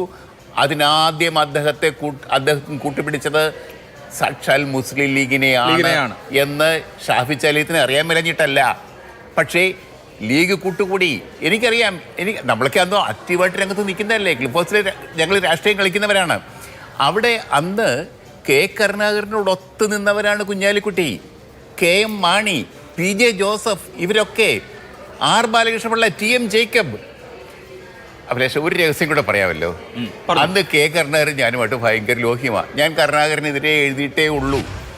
മാതൃഭൂമി വെച്ചും പിന്നീട് ഇന്ത്യ ടുഡേ വെച്ചും ശക്തമായിട്ട് എതിർത്തിട്ടുണ്ട്. അദ്ദേഹത്തെ താഴെ ഇടുന്നതിൽ എൻ്റെ എഴുത്തുകൾക്ക് ഒരു പങ്കുണ്ടെന്നാണ് എൻ്റെ ഒരു അഹങ്കാരം. പക്ഷേ അവസാനം ഞാൻ കരുണാകരൻ്റെ കൂട്ടുകൂടി. ഞാൻ ലീഡറോട് പറഞ്ഞു, ലീഡർ പറയുന്ന പോലെ അല്ല പുറത്തെ രാഷ്ട്രീയം അങ്ങേക്കെതിരെ നീങ്ങുകയാണ്. ലീഗ് ലീഡറെ തള്ളിപ്പറയും. നോക്കിക്കോ, കുറഞ്ഞ പക്ഷം TM ജേക്കബിനെങ്കിലും പിടിക്കാൻ നോക്കിയെങ്കിൽ ലീഡർ അങ്ങയുടെ കസേര പോകും എന്ന് ഞാൻ ക്ലിഫ് ഹൗസിൽ അദ്ദേഹത്തിൻ്റെ മുകളിലത്തെ നിലയിലെ ബെഡ്റൂമിൽ നിന്ന് പറഞ്ഞു കൊടുത്താണ്. അദ്ദേഹം ലീഡർ എന്നോട് എന്താ പറയുന്നറിയാമോ? താൻ പോടൂ, ഇങ്ങനെയാണ് കൈ കാണിച്ചത്. താൻ പോടൂ, PV എൻ്റെ കൂടെ കൊണ്ടിടൂ. PV എന്ന് പറഞ്ഞാൽ അന്നത്തെ പ്രധാനമന്ത്രി PV നരസിംഹറാവു. പക്ഷെ നരസിംഹറാവു പോലും കരുണാകരനോട് കൂട്ടുകൂടാൻ നിന്നില്ല. ഓർക്കണം ഷാഫി ചാലിയം, അന്ന് ആദ്യം തിരിഞ്ഞത് മുസ്ലിം ലീഗാണ്. അപ്പോൾ ഇന്നും ലീഗ് എവിടെ നിൽക്കുന്നു എന്നുള്ളത് പ്രസക്തമാണ്. ആന്റണി പിന്നീട് മാറി. 2001-2006 കാലയളവിൽ ആന്റണി മാറി ഉമ്മൻചാണ്ടി വരുമ്പോഴും മുസ്ലിം ലീഗിന്റെ പിന്തുണയ്ക്ക്, അല്ലെങ്കിൽ മുസ്ലിം ലീഗിന്റെ നിലപാടിന്, മുസ്ലിം ലീഗിന്റെ അഭിപ്രായത്തിന് വലിയ റോൾ ഉണ്ടായിരുന്നു. അപ്പൊ ലീഗ് എവിടെ നിൽക്കുന്നു എന്നുള്ളത് വളരെ പ്രസക്തമാണ്. ശ്രീ N. ശ്രീകുമാർ, ഇന്നിപ്പോ NSS ജനറൽ സെക്രട്ടറിയുടെ പ്രസംഗം താങ്കൾ കേട്ടിട്ടുണ്ടാവും എന്നാണ് ഞാൻ വിചാരിക്കുന്നത്. അദ്ദേഹം പ്രസംഗിക്കുകയാണ്, എന്തു വേണമെങ്കിലും നായർ സർവീസ് സൊസൈറ്റിക്ക് വേണ്ടി ചെയ്യാം, അവിടുന്ന് എന്ത് പറഞ്ഞാലും ചെയ്യും, ഈ വേദിയിൽ കൃതജ്ഞത പറയാനാണ് എന്നെ ഏൽപ്പിക്കുന്നതെങ്കിൽ അതും ചെയ്യും എന്ന് പറഞ്ഞ ആളാണ് രമേശ് ചെന്നിത്തല എന്ന് അദ്ദേഹം പറയുന്നു. ഇപ്പോൾ ഒരു കാലഘട്ടത്തിൽ രമേശ് ചെന്നിത്തല പ്രതിപക്ഷ നേതാവും മറ്റുമൊക്കെ ആയിരിക്കുമ്പോൾ തന്റെ ഈ നായർ ഇമേജ് കുടഞ്ഞു കളയാനായിരുന്നു രമേശ് ചെന്നിത്തല ശ്രമിച്ചുകൊണ്ടിരുന്നത്. ചെന്നിത്തല നായർ എന്നൊക്കെ ഈ രാഷ്ട്രീയ എതിരാളികൾ സാമൂഹ്യ മാധ്യമങ്ങളിലും അവിടെ ഇവിടെയൊക്കെ പറയുന്നതിൽ യഥാർത്ഥത്തിൽ ആ ഒരു ഇമേജിൽ നിന്ന് പുറത്തു കടന്ന ഒരു കോസ്മോപൊളിറ്റൻ നേതാവാനാണ് ശ്രമിച്ചിരുന്നത് എങ്കിൽ ഇപ്പോ അദ്ദേഹം ആ പഴയ ഇമേജിലേക്ക് അവിടെ നിന്ന് പറഞ്ഞാൽ എന്തും ചെയ്യാം എന്ന് പറയുന്ന ആളൊക്കെ ആയി മാറേണ്ട കാര്യമുണ്ടോ? നോക്കാം അഭിലാഷേ, അതായത് ഞാൻ പറഞ്ഞല്ലോ, സമുദായ കക്ഷികളുമായിട്ട് അടുത്ത് നിന്നാൽ അത് അവർ ചിത്രീകരിക്കപ്പെടുക വേറെ രീതിയിലാണെന്നൊരു ചിന്ത നമുക്കിടയിലുണ്ടായിരുന്നു. അത് CPM ആണത് കൊണ്ടുവന്നത്. പക്ഷേ അവർ അതിലേക്ക് മാറുകയും ആ കോൺഗ്രസ്സുകാരെ ഇത് വെറുതെ ഞങ്ങൾ എന്തിനാ ഇങ്ങനെ സമുദായത്തിൽ നിന്ന് അകന്നു നിൽക്കുന്നത് എന്നൊരു തോന്നൽ വരികയും ചെയ്തൊരു കാലമാണിത്. അങ്ങനെ വരുമ്പോൾ അതാ ഞാൻ പറഞ്ഞത്, ഏത് സമുദായവുമായിട്ടും കോൺഗ്രസിൻ്റെ നേതാക്കൾ ഒട്ടി നിൽക്കണം ഇപ്പോൾ. കാരണം എന്താണെന്ന് വെച്ചാൽ അല്ലെങ്കിൽ അവിടെ CPM കടന്നു കയറും. അതാണ് പറഞ്ഞത്. ഇവിടെ ഇപ്പോൾ ശ്രീ ജേക്കബ് ജോർജ് പറഞ്ഞത് നേതൃമാറ്റ സമയത്തെ കാര്യങ്ങളല്ലേ. UDF ജയിച്ച അധികാരത്തിൽ വന്നിട്ട് ഏത് കാലത്താണ് തർക്കം ഉണ്ടായിട്ടുള്ളത്? അതിന് ശേഷമുള്ള നേതൃമാറ്റം പ്രതിച്ഛായ ചർച്ചയൊക്കെ വന്നപ്പോഴാണ് ഈ ലീഗിൻ്റെയും കേരള കോൺഗ്രസിൻ്റെയും ഒക്കെ പുത്തരിക്കണ്ടം മൈതാനത്ത് കരുണാകരൻ രാജി പ്രഖ്യാപിച്ചതൊക്കെ. ഉമ്മൻചാണ്ടി വന്നത് ആന്റണി രാജിവെച്ചപ്പോൾ ഉമ്മൻചാണ്ടി വന്നു എന്നുള്ള ശരിയല്ലേ? ആന്റണി രാജിവെച്ചത് വിമാനത്താവളത്തിലല്ലേ പറഞ്ഞത്? ഇതൊക്കെ നമ്മൾ മറക്കാതെ ചുമ്മാ ഇതാണ് ചരിത്രം, കോൺഗ്രസ് ഇങ്ങനെയൊക്കെയാണെന്നുള്ള പറഞ്ഞു തെക്കരുത്. ഇപ്പം എന്താ പ്രശ്നം എന്താ അറിയോ അഭിലാഷേ? രമേശ് ചെന്നിത്തല അവിടെ പറയുമ്പോൾ നിങ്ങളുടെ കാര്യം ആലോചിക്കണം. ഏത് സമുദായ സംഘടന, ഞാനത് ആദ്യം പറഞ്ഞു വന്നത്, ഏത് സമുദായ സംഘടനകൾക്കും പെട്ടെന്ന് അവർക്ക് കാര്യങ്ങൾ തുറന്നു പറയാൻ ഒരു പക്ഷേ അവർക്ക് അവരുടെ അവകാശമാണ് എന്ന രീതിയിൽ പറയാനുള്ള സ്വാതന്ത്ര്യം കോൺഗ്രസിനോടുണ്ട്, UDF-നോടുണ്ട്. നേരെ മറിച്ച് അപ്പുറത്ത് പോവുകയാണെങ്കിൽ കോൺഗ്രസ് അധികാരത്തിലെത്താനാണ് കേരളത്തിലെ സമുദായ സംഘടനകൾ എന്നും ആഗ്രഹിച്ചിട്ടുള്ളത്. കാരണം അവർ പറയുന്ന കാര്യങ്ങൾക്ക് അവിടെ ഒരു സേ ഉണ്ട്. CPM-ൽ അത് ഉണ്ടാവില്ല. എന്റെ ചോദ്യം പക്ഷേ രമേശ് ചെന്നിത്തലയെ കുറിച്ചാണ്. രമേശ് ചെന്നിത്തല ഇപ്പോൾ അദ്ദേഹത്തിന്റെ ഈ നായർ കുപ്പായം എടുത്ത് വീണ്ടും ഇടേണ്ടതുണ്ടോ എന്നുള്ളതാണ്. അദ്ദേഹം മന്നം സമാധിയിൽ പോയതും ഈ പറഞ്ഞ ദിന സമ്മേളനം ഉദ്ഘാടനം ചെയ്തതും മതേതരത്വത്തിന്റെ നിലവിളക്ക് എന്ന് വിശേഷിപ്പിച്ചതും ഒന്നുമല്ല ഞാൻ പറയുന്നത്. അതിനപ്പുറത്ത് അവിടുന്ന് പറഞ്ഞാൽ എന്തും ചെയ്യും, ഇനി ഇവിടുന്ന് കൃതജ്ഞത പറയാനാണ് പറയുന്നതെങ്കിൽ ഞാൻ അത് ചെയ്യാം, ഞാൻ ഈ മണ്ണിൽ വളർന്ന ആളാണ് എന്നുള്ള മട്ടിൽ അദ്ദേഹത്തെ അങ്ങനെ ചുരുക്കേണ്ടതുണ്ട്. ഒരു സമുദായത്തിലേക്ക്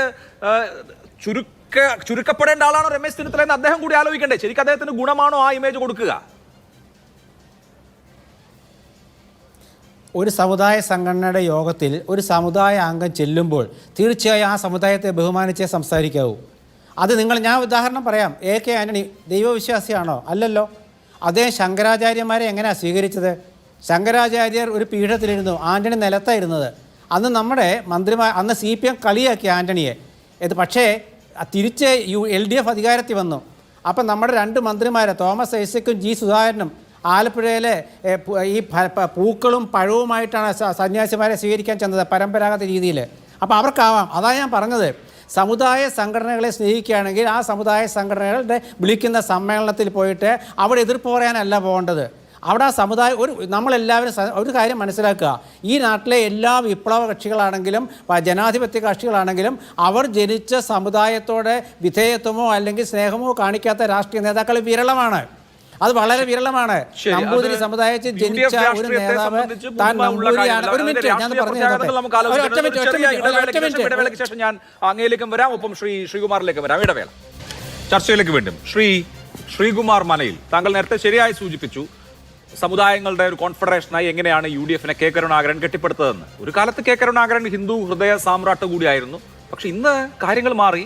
ആ ഷെയർ വലിയ തോതിൽ BJP അപഹരിച്ചിട്ടുണ്ട്. NSS-ന് സ്വാധീനമുള്ള, മുൻപ് കോൺഗ്രസിന് അനുകൂലമായി പോൾ ചെയ്തിരുന്ന ഒരുപാട് വോട്ടുകൾ BJP-യിലേക്ക് മൈഗ്രേറ്റ് ചെയ്തിട്ടുണ്ട്. അത് തിരിച്ചു വരാൻ പറ്റാത്ത വിധത്തിൽ BJP-യുടെ പൊളിറ്റിക്കൽ വോട്ടുകളായി മാറിയിട്ടുണ്ട് എന്ന യാഥാർത്ഥ്യം അവിടെ നിൽക്കുന്നുണ്ട്. ഒന്നാമത്തെ കാര്യം. അപ്പോൾ അങ്ങനെയുള്ള ഒരു രാഷ്ട്രീയ സാഹചര്യത്തിൽ രമേശ് ചെന്നിത്തല അദ്ദേഹത്തിന്റെ നായർ ഐഡന്റിറ്റി ഉറക്കെ പറയുന്നു. അതിനെ സുകുമാരൻ നായർ വലിയ തോതിൽ പ്രോത്സാഹിപ്പിക്കുന്നു, അല്ലെങ്കിൽ ഞങ്ങളുടെ പുത്രനാണ് എന്ന് പ്രഖ്യാപിക്കുന്നു.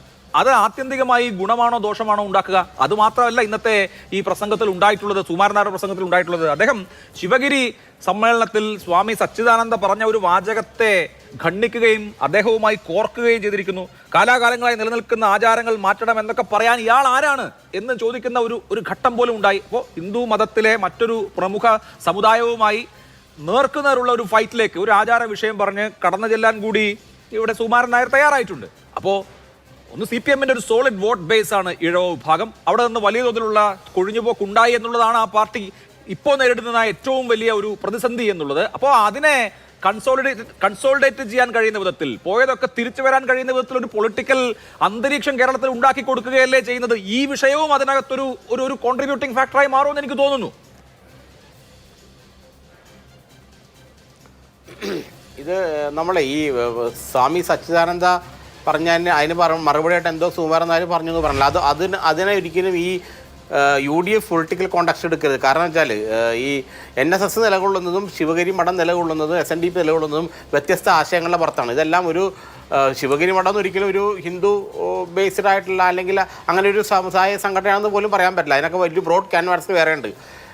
ഈ പലപ്പോഴും ഇവരെല്ലാം നിലകൊള്ളുന്നത് വ്യത്യസ്തമായ ആശയങ്ങളിലാണ്. ഇവരൊരിക്കലും ചില പ്രത്യേക പുരോഗമന കാര്യങ്ങൾ ഇവർ ഒരുമിച്ച് കൂടും എന്നുള്ളതല്ലാതെ അടിസ്ഥാനപരമായിട്ട് തികച്ചും വ്യത്യസ്തമായ ആശയങ്ങൾ തന്നെയാണ് ഇവർ പ്രകടിപ്പിക്കാറുള്ളത്. കാരണം പലപ്പോഴും അതങ്ങനെയാണ്. ഇതിനു മുമ്പുള്ള ചരിത്രം പരിശോധിച്ചാലൊക്കെ അറിയാൻ പറ്റും.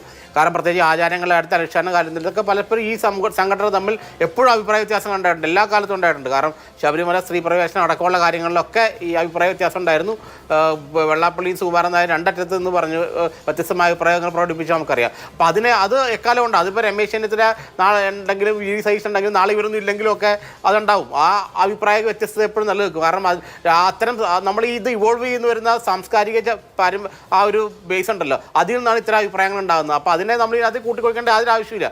അത് വേറെ രാഷ്ട്രീയം വേറെ. പക്ഷേ നിങ്ങൾ ഈ പറഞ്ഞ പോലെ ഈ NSS ഇപ്പോൾ രമേശ് ചെന്നിത്തലയെ ഇത് ഉദ്ഘാടനം ചെയ്യാൻ വിളിച്ചതിൻ്റെ കാരണം എന്താണെന്ന് ചോദിച്ചാൽ ഞാൻ നേരത്തെ പറഞ്ഞു തന്നെ ഉള്ളൂ.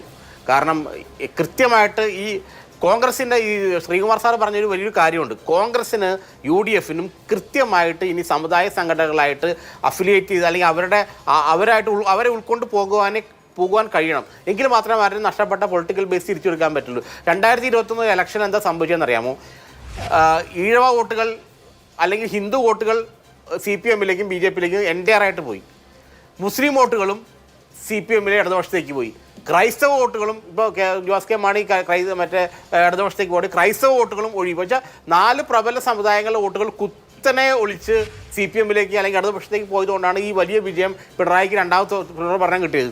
അപ്പോൾ ഈ പോയ ഈ സമുദായ സംഘടനകളെല്ലാം തിരിച്ച് UDFന്റെ ഫോൾഡിലേക്ക് കൊണ്ടുവരാമെന്നുള്ളത് കാലഘട്ടത്തിൻ്റെ ആവശ്യമാണത്. അത് കുറച്ചുകൂടെ എനിക്ക് തോന്നുന്നു അത് കുറച്ചുകൂടെ ചെയ്യാൻ പറ്റുന്ന ആള് രമേശ് ചെന്നിത്തല ഒരു പക്ഷേ അത് നമ്മൾ ഈ പഴയ അളവുകോൽ കൊണ്ട് അളക്കുമ്പോഴല്ലേ ശ്രീകുമാർ മനയിൽ. ഇപ്പോൾ നോക്കൂ, കഴിഞ്ഞ നിയമസഭാ തെരഞ്ഞെടുപ്പിനെ അതിന് മുൻപത്തെ നിയമസഭാ തെരഞ്ഞെടുപ്പിനെ സാഹചര്യം നോക്കൂ. കഴിഞ്ഞ നിയമസഭാ തെരഞ്ഞെടുപ്പിൽ രാവിലെ വോട്ട് ചെയ്ത് മാധ്യമങ്ങൾക്ക് മുമ്പിൽ നിലപാട് ഓപ്പണായി പ്രഖ്യാപിച്ചിട്ടുണ്ട് സുകുമാരൻ നായർ. അത് UDFനുള്ള തുറന്ന പിന്തുണയായിരുന്നു. കഴിഞ്ഞ നിയമസഭാ തെരഞ്ഞെടുപ്പിൽ UDFന് NSS തുറന്ന പിന്തുണ പ്രഖ്യാപിച്ചിട്ടുണ്ട്. എന്നിട്ട് UDF ജയിച്ചില്ലല്ലോ. പിണറായി വിജയൻ കൂടുതൽ സീറ്റുകളോടുകൂടി അധികാരത്തിലെത്തുകയാണ് ചെയ്തത്. SNDP യോഗത്തിന്റെ ആഭിമുഖ്യത്തിൽ BDJS എന്ന പാർട്ടി ഉണ്ടാവുകയും ആ പാർട്ടി NDAയിലെ ഘടകകക്ഷിയാവുകയും ആ സമുദായ സംഘടനയുടെ പ്രമുഖരായ പ്രാദേശിക നേതാക്കളും പ്രധാന നേതാക്കളും സ്ഥാനാർത്ഥിമാരാവുകയും ചെയ്ത തെരഞ്ഞെടുപ്പാണ് 2016-ലും 2021-ലും നടന്നത്. എന്നിട്ടും അത് വലിയ തോതിലുള്ള ഒരു ഇമ്പാക്ട് ഉണ്ടാക്കിയിട്ടില്ല എന്നുള്ളത് നമ്മൾ കണ്ടതാണ്. അപ്പോൾ ഈ സാമുദായിക സംഘടനകളുടെ പഴയ ഇക്വേഷൻ അല്ല ഇപ്പോൾ ബാധകമാവുന്നത് എന്നുള്ളത് എനിക്ക് തോന്നുന്നു രാഷ്ട്രീയ നേതാക്കൾ അത്ര അപ് ടു ഡേറ്റ് ആവാത്തത് കൊണ്ട് മനസ്സിലാവാത്തതാണോ?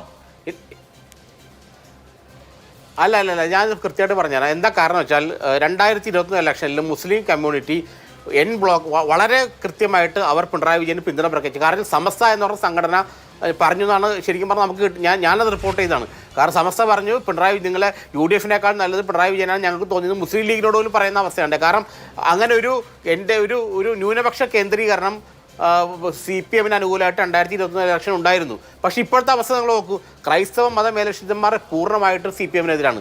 മുസ്ലിം സമൂഹത്തിലെ എല്ലാ സംഘടനകളും എനിക്ക് തോന്നുന്നു ഇപ്പോൾ ഒരു സംഘടന പോലും മുസ്ലിം സംഘടന ആരും പിണറായി വിജയനെ CPMനെ അനുകൂലിക്കുന്നില്ല. അതിൻ്റെ ഫലമാണ് നിങ്ങൾ പാലക്കാട് കണ്ടത്. വടകര എന്താണ് സംഭവിച്ചത്? എങ്ങനെയാണ് ന്യൂനപക്ഷ വോട്ടുകൾ എന്തുകൊണ്ടാണ് മുസ്ലിം വോട്ടുകൾ കൃത്യമായിട്ട് പറഞ്ഞാൽ മുസ്ലിം വോട്ടുകൾ CPMനെതിരെ പോളറൈസ് ചെയ്യുന്നത് എന്തുകൊണ്ടാണ് അവർ ഹിന്ദുത്വ രാഷ്ട്രീയം വീണ്ടും കളിക്കുന്നത്? എന്തുകൊണ്ടാണ് അവർ ജമാഅത്ത് ഇസ്ലാമിയും മറ്റു വർഗീയ സംഘടനകൾ നിരന്തരം ആക്രമിക്കുന്നത്? അവർക്ക് മനസ്സിലായി ന്യൂനപക്ഷ വോട്ടുകൾ ഞങ്ങൾക്ക് നഷ്ടപ്പെട്ടു എന്നുള്ളത്. അത് ആ കൃത്യമായി ബോധ്യം CPMനുണ്ട്. അതുകൊണ്ട് ഹൈന്ദവ വോട്ടുകളെ പിടിച്ചു നിർത്തുക എന്നുള്ള ഒരു തന്ത്രം CPM പ്രയോഗിക്കുന്നു. അപ്പോൾ മൈനോറിറ്റി വോട്ടുകൾ നഷ്ടപ്പെട്ടു എന്നുള്ളത് CPMന് ബോധ്യമായി. പിന്നെ ഉള്ളതായിട്ടാണ് ഹിന്ദു അല്ലെങ്കിൽ ഭൂരിപക്ഷ വോട്ടുകളാണ്. കാരണം നമ്മൾ ഈ അടിസ്ഥാനപരമായിട്ട് ജാതി മതം എന്നുള്ള കളികൾ തന്നെയാണ് വോട്ട് പലപ്പോഴും ചെയ്യപ്പെടുന്നത്. അക്കാര്യത്തിൽ നമ്മൾ പറഞ്ഞിട്ട് കാര്യമില്ല. അപ്പോൾ ഇനിയിപ്പോൾ ഉള്ളത് ഈഴവ സമുദായത്തിൻ്റെ വോട്ടുകൾ വലിയ തോതിൽ കൊല്ലം, തിരുവനന്തപുരം, ആലപ്പുഴ ജില്ലകളിൽ BJP-യിലേക്ക് പോകുന്നു. അപ്പോൾ അത് CPM തിരിച്ചു കൊണ്ടുവരണം. അപ്പോൾ ഈ CPM എന്താണ് ചെയ്യുന്നതെന്ന് വെച്ചാൽ ഈ സമുദായ സംഘടന, ഈ ന്യൂനപക്ഷ വിഭാഗങ്ങളിൽ നിന്നും ഞങ്ങൾക്ക് ഇനി രാഷ്ട്രീയ നേട്ടങ്ങൾ ഉണ്ടാകില്ലെന്ന് മനസ്സിലായപ്പോൾ തികച്ചും അവർ തികഞ്ഞ ഹിന്ദുത്വത്തിലേക്ക് വരുവാണ്. അപ്പോൾ അതിനെ തകർക്കേണ്ടത് UDF-ന്റെ ആവശ്യമാണ്. ആ നീക്കത്തെ തകർക്കേണ്ട UDF-ന്റെ. അപ്പം ഈ NSS-നെ SNDP-യും കൂടെ നിർത്തുകയും അതോടൊപ്പം തന്നെ ന്യൂനപക്ഷ സമുദായ സംഘടനകളെയും ന്യൂനപക്ഷങ്ങളെയും മുസ്ലിങ്ങളെയും ക്രൈസ്തവരെയും ഈ തങ്ങളുടെ കൂടെ നിർത്തുകയും അതോടൊപ്പം തന്നെ NSS SNDP സംഘടനകളെ കൂടെ നിർത്തുമ്പോൾ സാമുദായിക സംഘടനകൾക്ക് അതിന്റെ നേതാക്കൾ പറയുന്നതിന്റെ 4/1 സ്വാധീനമുണ്ടോ എന്നുള്ളത് ഒരു ചോദ്യമാണ്. നമ്മുടെ ആവർത്തിച്ചുള്ള തെരഞ്ഞെടുപ്പുകൾ ഇല്ല എന്ന ഉത്തരമാണ് നൽകിയിട്ടുള്ളത്. ഉപതെരഞ്ഞെടുപ്പുകൾ പോലും അതിന്റെ ക്ലാസിക് ടെസ്റ്റ് കേസുകളാണ്. സമുദായ നേതാക്കൾ പറയുന്ന സ്ഥാനാർത്ഥികൾ നേരെ പരാജയപ്പെടുക എന്ന സാഹചര്യം നമ്മൾ സമീപകാലത്ത് കണ്ടിട്ടുണ്ട്. അതുകൊണ്ട് എത്രമാത്രം സമുദായ സംഘടനകളുടെ നിലപാട് പ്രധാനമാവുമെന്ന് അറിയില്ല. ഇവിടെ ശ്രീ ഷാഫി ചാലിയം കൗതുകകരമായ ചില കാര്യങ്ങൾ ശ്രദ്ധിക്കേണ്ടത്, ഇന്നത്തെ മന്നം ജയന്തി സമ്മേളനത്തിൽ സുകുമാരൻ നായർ പ്രഖ്യാപിച്ച ഒരു നിലപാടുണ്ട്. ഞാൻ രാഷ്ട്രീയത്തെക്കുറിച്ചല്ല പറയുന്നത്. ഈ ക്ഷേത്ര ആചാരങ്ങളുമായി ബന്ധപ്പെട്ട്, ഷർട്ടിട്ട് കയറുന്നതുമായി ബന്ധപ്പെട്ട് അദ്ദേഹം നടത്തിയിട്ടുള്ള പരാമർശം, അദ്ദേഹത്തിന്റെ പരാമർശം എന്ന് പറയുന്നത് ശിവഗിരി സമ്മേളനത്തിൽ സച്ചിദാനന്ദ സ്വാമി നടത്തിയ പരാമർശത്തിനുള്ള മറുപടിയാണ്. അപ്പോൾ ഇപ്പോഴത്തെ സാഹചര്യത്തിൽ ഒരു ആചാര വിഷയത്തിൽ അല്ലെങ്കിൽ ഒരു മതപരമായ വിഷയത്തിൽ ഒരു റിഫ്റ്റ് ഉണ്ടാവുക എന്നുള്ളത് പ്രധാനമാണ്. ഒരു സമൂഹം എന്നുള്ള നിലയിൽ, ഒരു സമുദായം എന്നുള്ള നിലയിൽ കൺസോളിഡേറ്റഡ് ആയിട്ടുള്ള വോട്ട് ബാങ്കായി ഒരു മതത്തെ നിർത്താവുന്ന ഘടകങ്ങളുമുണ്ട്, നിർത്താത്ത ഘടകങ്ങളുമുണ്ട്. അപ്പോൾ അവിടെ റിഫ്റ്റ് ഉണ്ടാവുക എന്നുള്ളത് നമ്മൾ ശ്രദ്ധയോടുകൂടി കാണണം. ഇപ്പൊ നോക്കൂ, മുസ്ലിം സമൂഹത്തിന്റെ എൻ ബ്ലോക്ക് ആയിട്ടുള്ള പിന്തുണ കഴിഞ്ഞ ലോക്സഭാ തെരഞ്ഞെടുപ്പിലും ഏറ്റവും ഒടുവിൽ നടന്ന നിയമസഭാ തെരഞ്ഞെടുപ്പുകളിലും UDF-ന് കിട്ടി. അത് CPM-ന് ഉണ്ടാക്കിയ നഷ്ടം വളരെ വലുതാണ് എന്നുള്ളത് തർക്കമില്ലാത്ത കാര്യമാണ്. അപ്പോൾ ഈ പറഞ്ഞ ഒരു സമൂഹം എന്നുള്ള നിലയിൽ എൻ ബ്ലോക്കായി വോട്ട് ചെയ്യുന്നത് ഒഴിവാക്കപ്പെടുക എന്നുള്ളത് CPM-ന്റെ സ്വാഭാവിക താല്പര്യമായിരിക്കുമല്ലോ.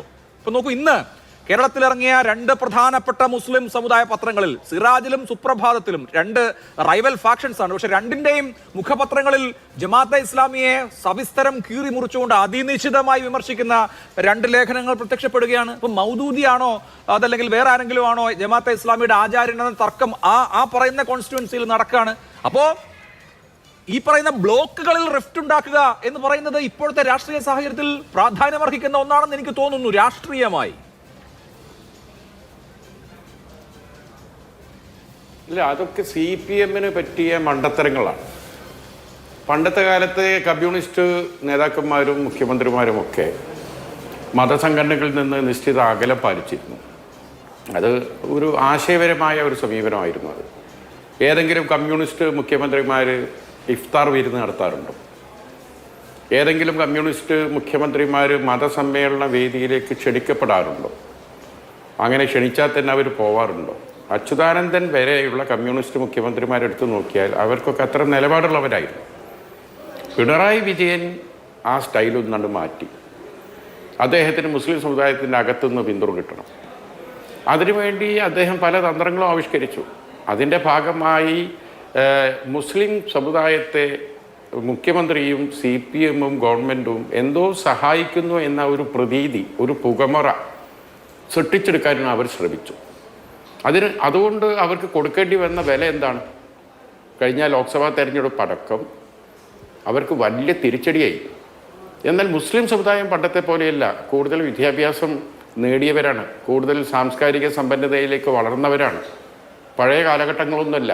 എല്ലാവരും പത്രം വായിക്കുന്നവരാണ്, എല്ലാവരും വിവരങ്ങൾ അറിയുന്നവരാണ്. സോഷ്യൽ മീഡിയയുടെ ഒരു അതിപ്രസരമുള്ള ഒരു കാലമാണ്. അത് ശരിയാണ്. CPM ഗവൺമെന്റ് മുസ്ലിം കമ്മ്യൂണിറ്റിയെ 2 കൊണ്ടോ 3 കൊല്ലം കൊണ്ടോ ഒന്നുമല്ലല്ലോ, അതൊരു തുടർ പ്രക്രിയയാണ്.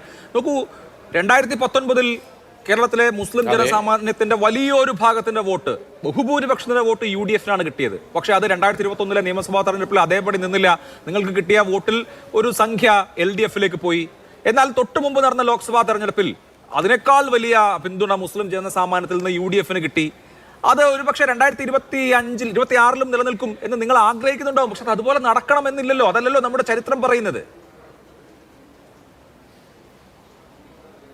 അഭിലാഷ, അത് പറയുമ്പോൾ ഇടതുപക്ഷത്തിൻ്റെ ഭരണകാലത്ത് ഉണ്ടാക്കിയ ഡീലിമിറ്റേഷൻ വർക്ക്, അത് പ്രകാരം അവർ നിയോജക മണ്ഡലങ്ങളെ വെട്ടിമുറിച്ചതും ഉണ്ടാക്കിയ ഒരു രീതി ഉണ്ടായിരുന്നു.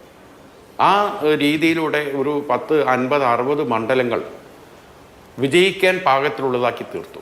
അപ്പോൾ അസംബ്ലിയിൽ അവർക്ക് നമ്പർ കൂടുതൽ കിട്ടാൻ ആ നിയോജകമണ്ഡലത്തിൻ്റെ സ്വഭാവങ്ങളാണ്. ഇപ്പം ഞാൻ ഒറ്റ ഉദാഹരണം പറഞ്ഞുതരാം. ബേപ്പൂർ നിയോജകമണ്ഡലം CPM-ന് ഭൂരിപക്ഷമുള്ള സ്ഥലമാണ്. കുന്നമംഗലം നിയോജകമണ്ഡലം മുസ്ലിം ലീഗിൻ്റെ UC രാമനാണ് തുടർച്ചയായിട്ട് അവിടുന്ന് വിജയിച്ചു വരുന്നത്. എന്നാൽ ബേപ്പൂർ നിയോജകമണ്ഡലത്തിലെ ഒളവണ്ണ പഞ്ചായത്ത് എന്ന CPM-ന്റെ ഉരുക്കുകോട്ട എടുത്ത് കുന്നമംഗലത്തിനോടാണ് ചേർത്തിയപ്പോൾ എന്ത് സംഭവിച്ചു?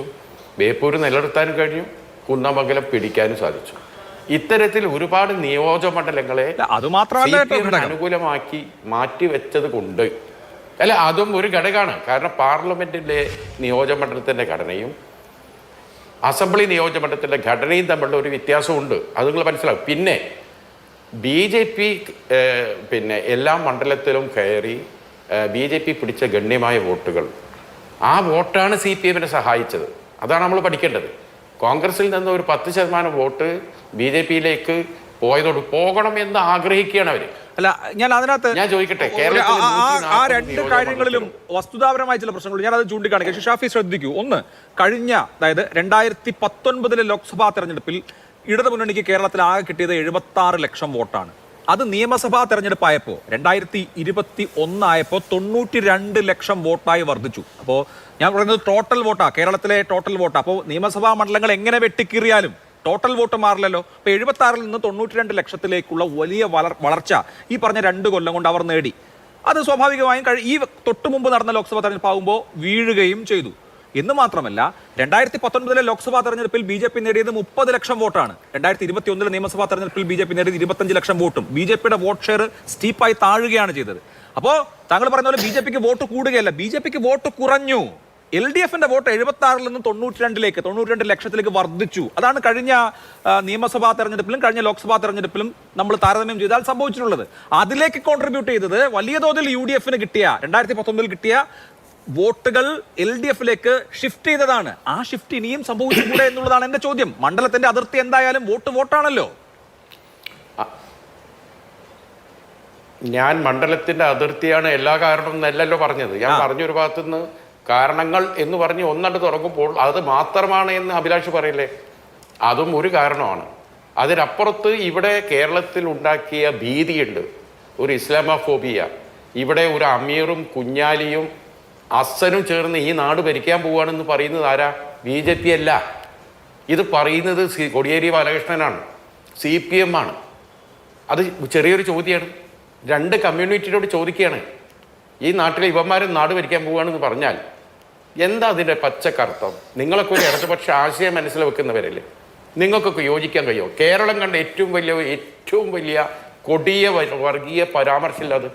3 പേരിനെ തെരഞ്ഞെടുത്തിട്ട് ഈ 3 പേര് നാട് ഭരിക്കാൻ പോവുകയാണ് എന്ന് പറഞ്ഞാൽ അതുണ്ടാക്കുന്ന ഭീതി എന്താണ്? മുസ്ലിമിൻ്റെ കയ്യിലേക്ക് കേരള ഭരണം കൊടുക്കണോ എന്ന ചോദ്യമാണ് ചോദിച്ചത്.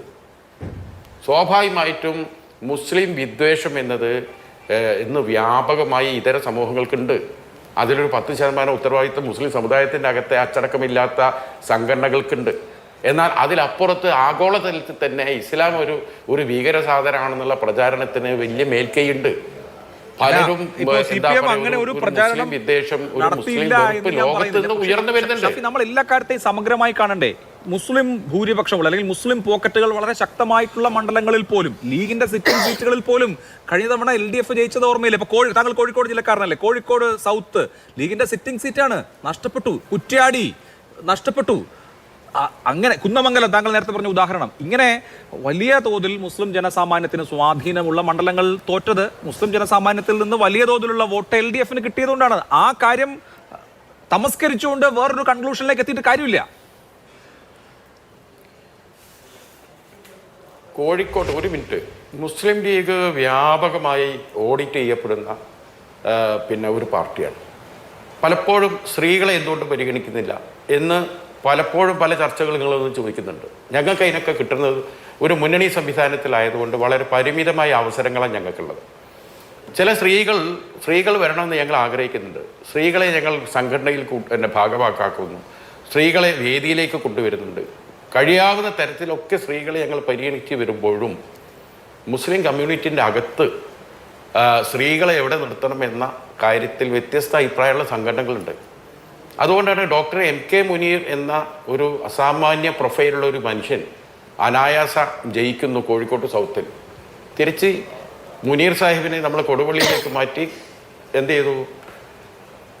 പിന്നെ കോഴിക്കോട്ട് ഒരു നുർബിന റഷീദ് എന്ന ഒരു സ്ത്രീയെ നിർത്തിയപ്പോൾ ആ സ്ത്രീക്കല്ല വോട്ട് ചെയ്ത്. സ്ത്രീയെ പരിഗണിക്കുന്നില്ല എന്ന് ലീഗിന് നേരെ ആക്ഷേപം ഉന്നയിക്കുന്നവർ ഒരു പുരുഷനെ സ്ഥാനാർത്ഥിയാക്കി പുരുഷനെ ജയിപ്പിക്കുക ചെയ്ത്. അപ്പോൾ ചില സ്ഥലങ്ങളിൽ ചില ഘടകങ്ങളെ സ്ത്രീകളെ പരിഗണിക്കേണ്ടി വരുമ്പോൾ സ്വാഭാവികമായും അത് ഇഷ്ടമില്ലാത്ത ആളുകളുണ്ടാവും. അങ്ങനെ കാണണം. പിന്നെ കുറ്റ്യാടിയൊക്കെ വളരെ 100-ൽ താഴെ വോട്ടിന്. ഇപ്പൊ ഇന്ന് ഏറ്റവും വലിയ ചർച്ച താന്നൂരാണ്. ഓരോ പാർട്ടി ജില്ലാ സമ്മേളനം നടക്കുക. എന്താ താന്നൂരിൽ വിഷയം? ഒരേ സമയം ജമാഅത്തെ ഇസ്ലാമിന്റെ SDP വോട്ട് അബ്ദുറഹ്മാൻ വാങ്ങിയതാ. അതിന്റെ കഥയാണ് പുറത്തു വന്നത് അല്ലേ? എന്താ അയാൾ പറഞ്ഞത്? അത് ലീഗിനോടുള്ള വിരോധം കൊണ്ട് SDP എനിക്ക് വോട്ട് ചെയ്തു, ജമാഅത്തെ ഇസ്ലാമി എനിക്ക് വോട്ട് ചെയ്തു. RSSന്റെ വോട്ട് 10,000-ഓളം അവിടെ കുറഞ്ഞു. BJPൻ്റെത് എല്ലായിടത്തും കൂടി, താന്നൂര് മാത്രം കുറഞ്ഞു. അപ്പൊ ഇവിടെ ഒരേ സമയം RSSന്റെയും ജമാഅത്തെ ഇസ്ലാമിന്റെയും SDP-ൻ്റെയും ഒക്കെ വോട്ട് വാങ്ങാൻ പറ്റുന്ന വില്ലാളി വീരന്മാർ കിടക്കുന്നത് ഇടതു മുന്നണിയിലാണ്. എന്താണ്? പണമാണ്, പല വഴികളാണ്, പല രീതിയിലുള്ള സ്ട്രാറ്റജികളാണ്. അത് സ്വാഭാവികമായിട്ടും അതേമാതിരി ഒരു ക്രിസ്ത്യൻ മുസ്ലിം അകൽച്ച അതുണ്ടാക്കിയെടുക്കാൻ അവർക്ക് സാധിച്ചു. ഇവിടെ ഹാഗിയ സോഫിയ തുടങ്ങിയുള്ള പ്രചാരണമൊക്കെ എന്താ നിങ്ങൾക്കൊന്നും പ്രതികരിക്കാനില്ല എന്ന് പറഞ്ഞാൽ ആ വിഷയമൊക്കെ ചർച്ചയാക്കുന്നത് കോടിയേരി ബാലകൃഷ്ണനാണ്, CPM ആണ്. എന്താ ഇവിടുത്തെ മുസ്ലിങ്ങളും ക്രിസ്ത്യാനികളും തമ്മിലുള്ള ബന്ധങ്ങൾക്കൊക്കെ ഒരു നല്ല ബന്ധം ഉണ്ടാകട്ടെ എന്ന രീതിയിലല്ലോ പറയണത്, എന്നാണല്ലോ റിസൾട്ട് തമ്മിൽ തർക്കിക്കട്ടെ എന്നാ. അല്ല, അവിടെ തന്നെയാണ് അതുപോലെയൊക്കെയുള്ള സ്ട്രാറ്റജികളായിരിക്കുമല്ലോ ഇനിയും വരിക. അപ്പോ അതൊക്കെ രാഷ്ട്രീയത്തിൽ ഉണ്ടാവും. അവിടെ ശ്രീ ജേക്കബ് ജോർജ്, ഇവിടെ NSSന്റെ വലിയ പിന്തുണ UDF എന്നുള്ള വലിയ കാര്യമായി നമ്മൾ കാണാത്തതിന്റെ കാരണം സ്ഥിരമായി വളരെ ചെറിയ ഒക്കേഷൻസിൽ ഒഴിച്ച് 96-ന്റെ ഉദാഹരണം സൂചിപ്പിച്ചു. UDF-ൽ തന്നെയായിരുന്നു NSSന്റെ പിന്തുണ ഇരുന്നിട്ടുള്ളത് ഏത് സമദൂരം പറയുമ്പോഴും എന്നുള്ളതാണ് അതിലൊരു പ്രധാനപ്പെട്ട ഘടകം. അതിനപ്പുറത്ത് മറ്റ് ഘടകങ്ങൾ UDF-ന് സാധാരണ നിലയിൽ ഇത്തവണ അനുകൂലമാകേണ്ടതാണ്. ഈ സാമുദായിക സംഘടനകളുടെ നിലപാടുകൾ അടക്കം അത് ആ നിലയ്ക്ക് എല്ലാ സംഘടനകളെയും മുന്നോട്ട് ഒരുമിച്ച് കൊണ്ടുപോകാൻ എല്ലാ സംഘടനകളും സ്വീകാര്യൻ എന്ന് പറഞ്ഞാൽ സർവ്വ സ്വീകാര്യത VD സതീശനേക്കാൾ കൂടുതൽ രമേശിനാണോ? അങ്ങനെ നമുക്ക് പറയാൻ പറ്റത്തില്ല. കാരണം അതൊരു വിധിയെഴുത്ത് ആ നിലയ്ക്ക് വന്നിട്ടില്ലല്ലോ. അത് വന്നെങ്കിലും ആ നിലയ്ക്കൊരു വിധിയെഴുത്ത് വന്നെങ്കിലേ നമുക്കത് വിലയിരുത്താൻ കഴിയുള്ളൂ. കോൺഗ്രസിനകത്ത് പോലും അങ്ങനൊരു വിലയിരുത്തൽ നടന്നിട്ടില്ല. ഞാൻ രണ്ടുപേരെയും NSSന്റെ ഭാഷയിൽ തുല്യമായിട്ട് കാണുന്നവരാണ്. സമദൂരമാണ് എനിക്ക് VD സതീശൻ്റെ. പക്ഷേ ഒരു സങ്കടം ഉണ്ടായിരുന്നു. അന്ന് NSSന്റെ പിന്തുണയോടെ നേരത്തെ അത് അഭിലാഷ് ചൂണ്ടിക്കാണിച്ചാണ് BS ശിവകുമാർ ഇവിടെ മന്ത്രിയായപ്പോൾ അന്ന് VD സതീശൻ മന്ത്രിയാവേണ്ട ആളായിരുന്നു. അന്ന് കേരള നിയമസഭയിലേക്ക് തെരഞ്ഞെടുക്കപ്പെട്ട MLA-മാരിൽ VD സതീശനും K മുരളീധരനും ഏറ്റവും പ്രഗത്ഭന്മാരിൽ രണ്ടുപേർ തന്നെയായിരുന്നു, സംശയമൊന്നുമില്ല. അന്ന് VD സതീശന്റെ മുറി ഞാൻ പോയതാണ്. VD സതീശൻ അന്ന് എന്നോട് പറഞ്ഞ വാക്കൊക്കെ ഞാൻ മാതൃഭൂമി തന്നെ പറഞ്ഞിട്ടുണ്ട്. എന്നോട് പറഞ്ഞത് ഈ പ്രായത്തിൽ എനിക്കൊരു മന്ത്രിസ്ഥാനം കിട്ടുമെന്ന് ഞാൻ പ്രതീക്ഷിച്ചിരുന്നു, എനിക്കൊരു മന്ത്രിസ്ഥാനം കിട്ടേണ്ടതായിരുന്നു. ഉമ്മൻചാണ്ടി വ്യക്തിപരമായിട്ട് എന്തൊക്കെ പറയും, ഞങ്ങളുടെ കോട്ടയം നിങ്ങൾക്ക് മന്ത്രിസ്ഥാനം വരാം, എനിക്കത് വേണ്ട എന്ന് I ഗ്രൂപ്പുകാരനായ സതീശൻ പറയുകയും ചെയ്തു.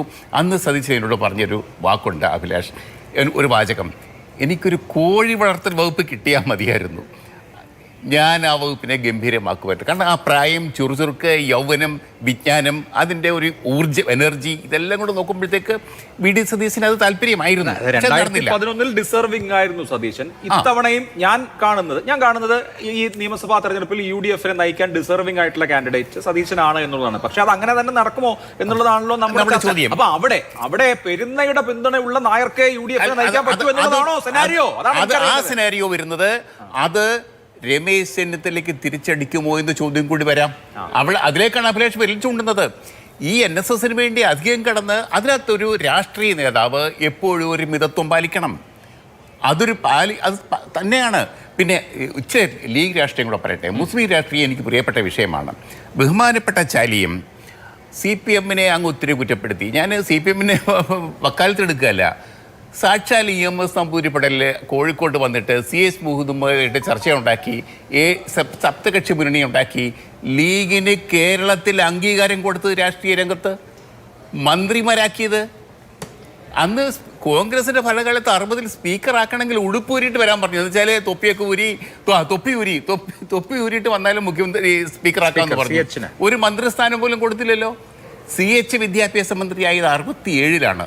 ആ 67-ലെ മലപ്പുറം മലബാർ ഭാഗത്തെ വിദ്യാഭ്യാസ സ്ഥാപനങ്ങൾ, സ്കൂളുകൾ, എന്തുമാത്രം സ്കൂളുകളാണ്.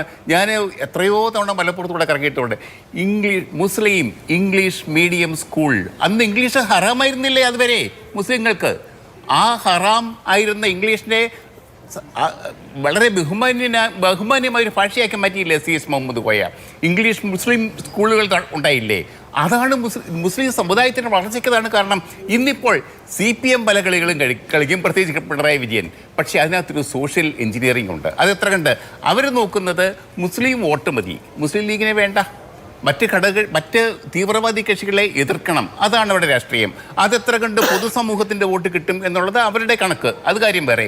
പക്ഷേ ഞാനിപ്പോഴും പറയുന്നു, സമുദായങ്ങൾ CPM സമുദായങ്ങളെ കളിക്കുന്നുണ്ടെങ്കിൽ തീർച്ചയായിട്ടും അതൊരു സോഷ്യൽ എഞ്ചിനീയറിംഗിൻ്റെ രീതിയിലാണ് നടത്തുന്നത്. പിന്നെ നമ്മുടെ ശ്രീകുമാറിനോട് ഒരു കാര്യം കൂടെ പറയട്ടെ. ശ്രീകുമാർ 60കളിലും മറ്റും 70കളിലും MA ജോൺ KSUക്കാരെയും യൂത്ത് കോൺഗ്രസ്സുകാരെയും ക്യാമ്പുകൾ നടത്തി പഠിപ്പിച്ചത് സമുദായത്തിൻ്റെ തിണ്ണകൾ നിരങ്ങാൻ KSUക്കാരും യൂത്ത് കോൺഗ്രസ്സുകാരും പോകരുതെന്നാണ്. ആന്റണി അതുകൊണ്ടാണ് പള്ളിയിൽ പോയില്ല. കല്യാണം കഴിച്ചത് പോലും 1985 കല്യാണം കഴിച്ചത് AK ആന്റണിയുടെ വീട്ടിൽ രജിസ്ട്രാറെ വരുത്തിയാണ്, ഓർക്കണം. അതുകൊണ്ട് അങ്ങനത്തെ ഒരു കോൺഗ്രസിനെയാണ് കേരളത്തിലെ പൊതുസമൂഹം ഇഷ്ടപ്പെടുന്നത്. അതും കൂടി ഓർക്കണം. സമുദായത്തിൻ്റെ തിണ്ണം നിരങ്ങുന്ന നേതാക്കളെ അല്ല CPM ആണെങ്കിലും കോൺഗ്രസ് ആണെങ്കിലും സാമാന്യ ജനങ്ങൾ, കേരളത്തിലെ ജനത, ഉത്ബുദ്ധരായ വിദ്യാഭ്യാസമുള്ള ജനത ആഗ്രഹിക്കുന്നത് സമുദായങ്ങളുടെ തിണ്ണ നിരക്കാത്ത രാഷ്ട്രീയ നേതാക്കളെ തന്നെയാണ്. ശരി, തീർച്ചയായും സമുദായങ്ങളുടെ പിന്തുണ ആവശ്യമാണ്. പക്ഷേ മേൽവിലാസം സമുദായ മേൽവിലാസമായാൽ അത് എത്ര കണ്ട് പൊതുസമൂഹം അംഗീകരിക്കുമെന്നുള്ളത് ഒരു ചോദ്യമാണ്. എനിക്കൊരു ഇടവേള കൂടിയുണ്ട്. ഇടവേളയ്ക്ക് ശേഷം പറയാം. ചർച്ച അവസാന ഘട്ടത്തിലാണ്. ശ്രീ ഷാഫി ചാലിയെ, മുസ്ലിം ലീഗിന് രാഷ്ട്രീയ സ്വീകാര്യത നൽകിയത് തൊട്ട് മലപ്പുറം ജില്ലാ രൂപീകരണവും മലബാറിന്റെ വികസനവും അടക്കം, കാലിക്കറ്റ് യൂണിവേഴ്സിറ്റി അടക്കം CPMന്റെ അല്ലെങ്കിൽ കമ്മ്യൂണിസ്റ്റുകാരുടെ ആ കോൺട്രിബ്യൂഷന്റെ കാര്യം ഇവിടെ ജേക്കബ് ജോർജ് പറഞ്ഞു. താങ്കൾക്ക് അതിന് മറുപടി പറയാം. പക്ഷേ എനിക്ക് ചോദിക്കാനുള്ള ചോദ്യം, ഇപ്പോൾ പണ്ടൊക്കെ മുസ്ലിം രാഷ്ട്രീയ പാർട്ടി എന്നുള്ള നിലയിൽ ലീഗ് ആ സമൂഹത്തിന്റെ മുഴുവൻ പ്രതിനിധാനം നിർവഹിക്കുമായിരുന്നു എല്ലാ കാര്യത്തിനും. ഇപ്പോൾ സമുദായ സംഘടനകൾക്ക് ഒരു പാലം എന്നുള്ള നിലയിൽ ലീഗിനെ കാണാമായിരുന്നു. ഇന്ന് സമുദായ സംഘടനകൾ സ്വന്തം നിലയ്ക്ക് വളരെ ശക്തരാണ് എന്ന് മാത്രമല്ല, അവർക്ക് ഡയറക്റ്റ് കോണ്ടാക്ട് ഉണ്ട് ഭരണകൂടവുമായി. അതിപ്പോൾ കാന്തപുരം AP അബൂക്കർ മുസ്ലിയാർ നേതൃത്വം നൽകുന്ന AP വിഭാഗം സംസ്ഥയാണെങ്കിലും ജിഫ്രി തങ്ങളുടെ EK വിഭാഗം സംസ്ഥയാണെങ്കിലും രണ്ടും വളരെ സുഘടിതമായ കേഡർമാരുള്ള വളരെ ശക്തമായ സംഘടനകളാണ്. അവർ ലീഗിന്റെ ഏതെങ്കിലും തരത്തിലുള്ള മധ്യസ്ഥതയിലല്ല, നേരിട്ടാണ് സർക്കാരുമായി അല്ലെങ്കിൽ CPMമായോ അല്ലെങ്കിൽ ആരാണോ ഭരിക്കുന്നത് അവരുമായിട്ടോ ഡീൽ ചെയ്യുക. അവിടെ ലീഗിന്റെ ഏജൻസി ആവശ്യമില്ല. ജമാഅത്തെ ഇസ്ലാമി, SDPI വിഭാഗങ്ങൾ വളരെ പൊളിറ്റിക്കലായി ഈ കാര്യങ്ങളെ കാണുന്ന ആളുകളാണ്. മുജാഹിദ് സംഘടനകൾക്കും ഈ പറഞ്ഞ വിവിധ വിഭാഗങ്ങൾക്ക് നല്ല ലൈസൺ ഉണ്ട്. അപ്പോൾ ഓരോ തെരഞ്ഞെടുപ്പിന്റെയും സാഹചര്യം അനുസരിച്ച് അവർ അവരുടെ നിലപാട് സ്വീകരിക്കും. അല്ലാതെ അട്ടിപ്പേറായി മുസ്ലിം ലീഗിന് സമുദായമാകെ കിട്ടുന്ന ഒരു സാഹചര്യം പോയി എന്നുള്ളത് നിയമസഭയിലേക്ക് പോകുമ്പോൾ, നിയമസഭാ തെരഞ്ഞെടുപ്പിലേക്ക് പോകുമ്പോൾ ഒരു ഘടകമാവുമല്ലോ. അതായത് ജേക്കബ് ജോർജ് ഈ ചർച്ചയിൽ മാത്രമല്ല, കുറേ കാലമായി പറഞ്ഞുകൊണ്ടിരിക്കുന്നതാണ് ഏകപക്ഷീയമായ ഈ വാക്കുകൾ. അതായത് മുസ്ലിം ലീഗിന് മന്ത്രിസ്ഥാനം കൊടുത്തത് EMS ആണ്, അത് മറക്കരുത്. സത്യത്തിൽ EMSന് 59 വിമോചന സമരത്തെ തുടർന്ന് പിരിച്ചുവിടപ്പെട്ടതിന് ശേഷം കേരളത്തിൽ വീണ്ടും മുഖ്യമന്ത്രിയാകാൻ അവസരം ഒരുക്കിയത് ആരാണ്? പ്രധാന പങ്ക് വഹിച്ച് ലീഗാണ്. അങ്ങോട്ടേക്ക് മുഖ്യമന്ത്രി പദം കൊടുത്തിട്ടാണ് ഇങ്ങോട്ടേക്ക് 2 മന്ത്രിമാരെ ഇങ്ങോട്ട് വാങ്ങിയത്. അപ്പോൾ ഇത് ഔദാര്യാണ്. അങ്ങോട്ട് മുഖ്യമന്ത്രി ലീഗ് ചെയ്തത് എന്താണ്? ഷാഫി ചാലിയം, അതിനു മുമ്പ് പട്ടം താണുപിള്ളയും R ശങ്കറും മുഖ്യമന്ത്രിമാരായിരുന്ന കാലത്ത് മുസ്ലിം ലീഗിന്റെ പിന്തുണ ആ സർക്കാരുകൾക്ക് അനിവാര്യമായിരുന്നു. അങ്ങനെ അനിവാര്യമായിട്ട് പോലും മന്ത്രിസ്ഥാനമോ മന്ത്രിസഭാ പങ്കാളിത്തമോ കൊടുത്തിട്ടില്ലല്ലോ. അല്ല, അത് ഈ 19 കൊല്ലം മുമ്പുള്ള വിഷയം എടുത്തപ്പോൾ ആ രാഷ്ട്രീയ അസ്പർശ്യതയിൽ നിന്ന്, ആ രാഷ്ട്രീയ ലീഗിന്റെ MLA-മാരുടെ പിന്തുണ അവിടുത്തെ പോയിന്റ്. അങ്ങനെ അന്ന് പട്ടം താണുപിള്ളക്ക് ലീഗിനെ മന്ത്രിസഭയിൽ നിന്ന് എടുക്കണം എന്ന് ആഗ്രഹമുണ്ട്. അന്നൊക്കെ കോൺഗ്രസിൽ 2-3 ഗ്രൂപ്പുകളുണ്ട്. അത് നിങ്ങൾ പഠിക്കണം. ശക്തമായി യുനാനിമസ് ആയിട്ട് ലീഗിനെ എടുക്കാൻ കഴിയുന്നില്ല. ഒരു ടീമിനെ എടുക്കണമെന്നുണ്ട്, വേറെ ടീം ഇല്ല. അപ്പോൾ സ്വാഭാവികമായിട്ടും പിന്നെ മുസ്ലിം ലീഗ് അവിടെയൊക്കെ രാഷ്ട്രീയ പക്വത കാണിച്ച് സ്ഥാനം കിട്ടിയില്ലെങ്കിൽ ഞങ്ങൾ താഴെ വീഴുന്നു പറഞ്ഞോ. പിന്നെ ആദ്യത്തെ നമ്മുടെ രാജാജിയുടെ തെരഞ്ഞെടുപ്പ് എടുത്ത് നോക്കുക. സ്വന്തമായി മത്സരിച്ച് 5 സീറ്റിൽ മത്സരിച്ചു ലീഗ്, 5 എണ്ണത്തിൽ ജയിച്ചു. ഈ 5 എണ്ണത്തിന് പിന്തുണ ഉണ്ടെങ്കിലാണ് അന്ന് മധ്യരാശിയിൽ സർക്കാർ ഉണ്ടാക്കാൻ സാധിക്കുള്ളൂ. അന്ന് സോഷ്യലിസ്റ്റ് പാർട്ടികളും കമ്മ്യൂണിസ്റ്റ് പാർട്ടികളും കോൺഗ്രസും ലീഗിന്റെ ഈ 5 എണ്ണത്തിന് പിന്തുണ ചോദിച്ചു വന്നു, മന്ത്രിമാരാക്കി തരാം, നിങ്ങൾ ചോദിക്കുന്ന എല്ലാം തരാം. 5-ാം മന്ത്രിയല്ല 5 എണ്ണത്തിന് മന്ത്രിമാരാക്കി തരാറുണ്ട്. തിരിച്ച് ലീഗ് എന്താ ചെയ്ത്? ഒരു മന്ത്രിസ്ഥാനം വേണ്ടായിരുന്നു. നാട്ടിലൊരു സ്ഥിരതയുള്ള സർക്കാർ വേണം. രാജഗോപാലാചാര്യക്ക് പിന്തുണ കൊടുക്കുക ലീഗ് ചെയ്തത്, ഒരു മന്ത്രിസ്ഥാനം ചോദിക്കാതെ. അതാണ് ലീഗിന്റെ ക്രെഡിബിലിറ്റി. സ്ഥാനം കിട്ടിയില്ലെങ്കിൽ കലഹിക്കുക, മന്ത്രിയായിട്ട് കലഹിക്കുക, അങ്ങനെ പതിവ് ലീഗിനില്ല. മാത്രമല്ല കാലഘട്ടങ്ങളിൽ നോക്കണം. ആ കാലഘട്ടത്തിൽ നോക്കി ഇന്നത്ര കാലം സഞ്ചരിച്ചാലും എവിടെ എത്തി? ലീഗ് മന്ത്രിസഭയിലൊക്കെ എടുക്കപ്പെടേണ്ട ഒരു പാർട്ടിയാണ്. മുസ്ലിം ലീഗ് നേതാക്കൾക്ക് മന്ത്രിയായി നാട് ഭരിക്കാൻ പറ്റും എന്ന സാഹചര്യം ആദ്യമായി വന്നത് EMS മുഖ്യമന്ത്രി ആയപ്പോഴാണ്. താങ്കൾ നേരത്തെ പറഞ്ഞ മധുരാജ് പഠിക്കേണ്ടത് ഇപ്പൊ ഞാൻ പറയട്ടെ, സംസ്ഥാനത്തെ CK ഗോവിന്ദൻ നായർ ഒരു മിനിറ്റ് ഒരു അവസ്ഥ ഉണ്ടാക്കിയിട്ടില്ല. ഞാൻ പറയാം. അതായത് CK ഗോവിന്ദൻ നായരുടെ അനുസ്മരണ ചടങ്ങ് സംഘടിപ്പിച്ച് നോക്കി. രമേശ് ചെന്നിത്തലയോ VD സതീശനോ അതല്ലെങ്കിൽ K മുരളീധരനോ ആ ചടങ്ങിലൊന്ന് പങ്കെടുത്തോക്കട്ടെ, ഒരു ലീഗ് വിമർശനം ഉണ്ടാവും. കാരണം CK ഗോവിന്ദൻ നായരെ അനുസ്മരിക്കുമ്പോൾ സ്വാഭാവികമായിട്ടും അതേ ലീഗിനെ കടുത്ത രീതിയിൽ വിമർശിച്ച ഒരു KPCC പ്രസിഡന്റാണ്. അത്തരത്തിലുള്ള CKG പോലുള്ള ആളുകളുടെ കാലത്ത് മുസ്ലിം ലീഗിനെ എടുക്കുന്നതിൽ അവർക്കിടയിൽ അഭിപ്രായ വ്യത്യാസം ഉണ്ടായിട്ടുണ്ട്. ലീഗ് ക്ഷമയോടെ കാത്തു നിന്നപ്പം എന്തായി? ഇന്ന് മുസ്ലിം ലീഗിനെ അങ്ങേയറ്റം ബഹുമാനിക്കുകയാണ് കോൺഗ്രസ്. കേന്ദ്ര മന്ത്രിപദത്തിൽ എത്തിച്ചത്. മാറ്റങ്ങൾ എത്രയൊക്കെ സംഭവിച്ചു? 10 വർഷക്കാലം ഇന്ത്യ രാജ്യത്തിന്റെ വിദേശകാര്യ വകുപ്പുമായി അന്താരാഷ്ട്ര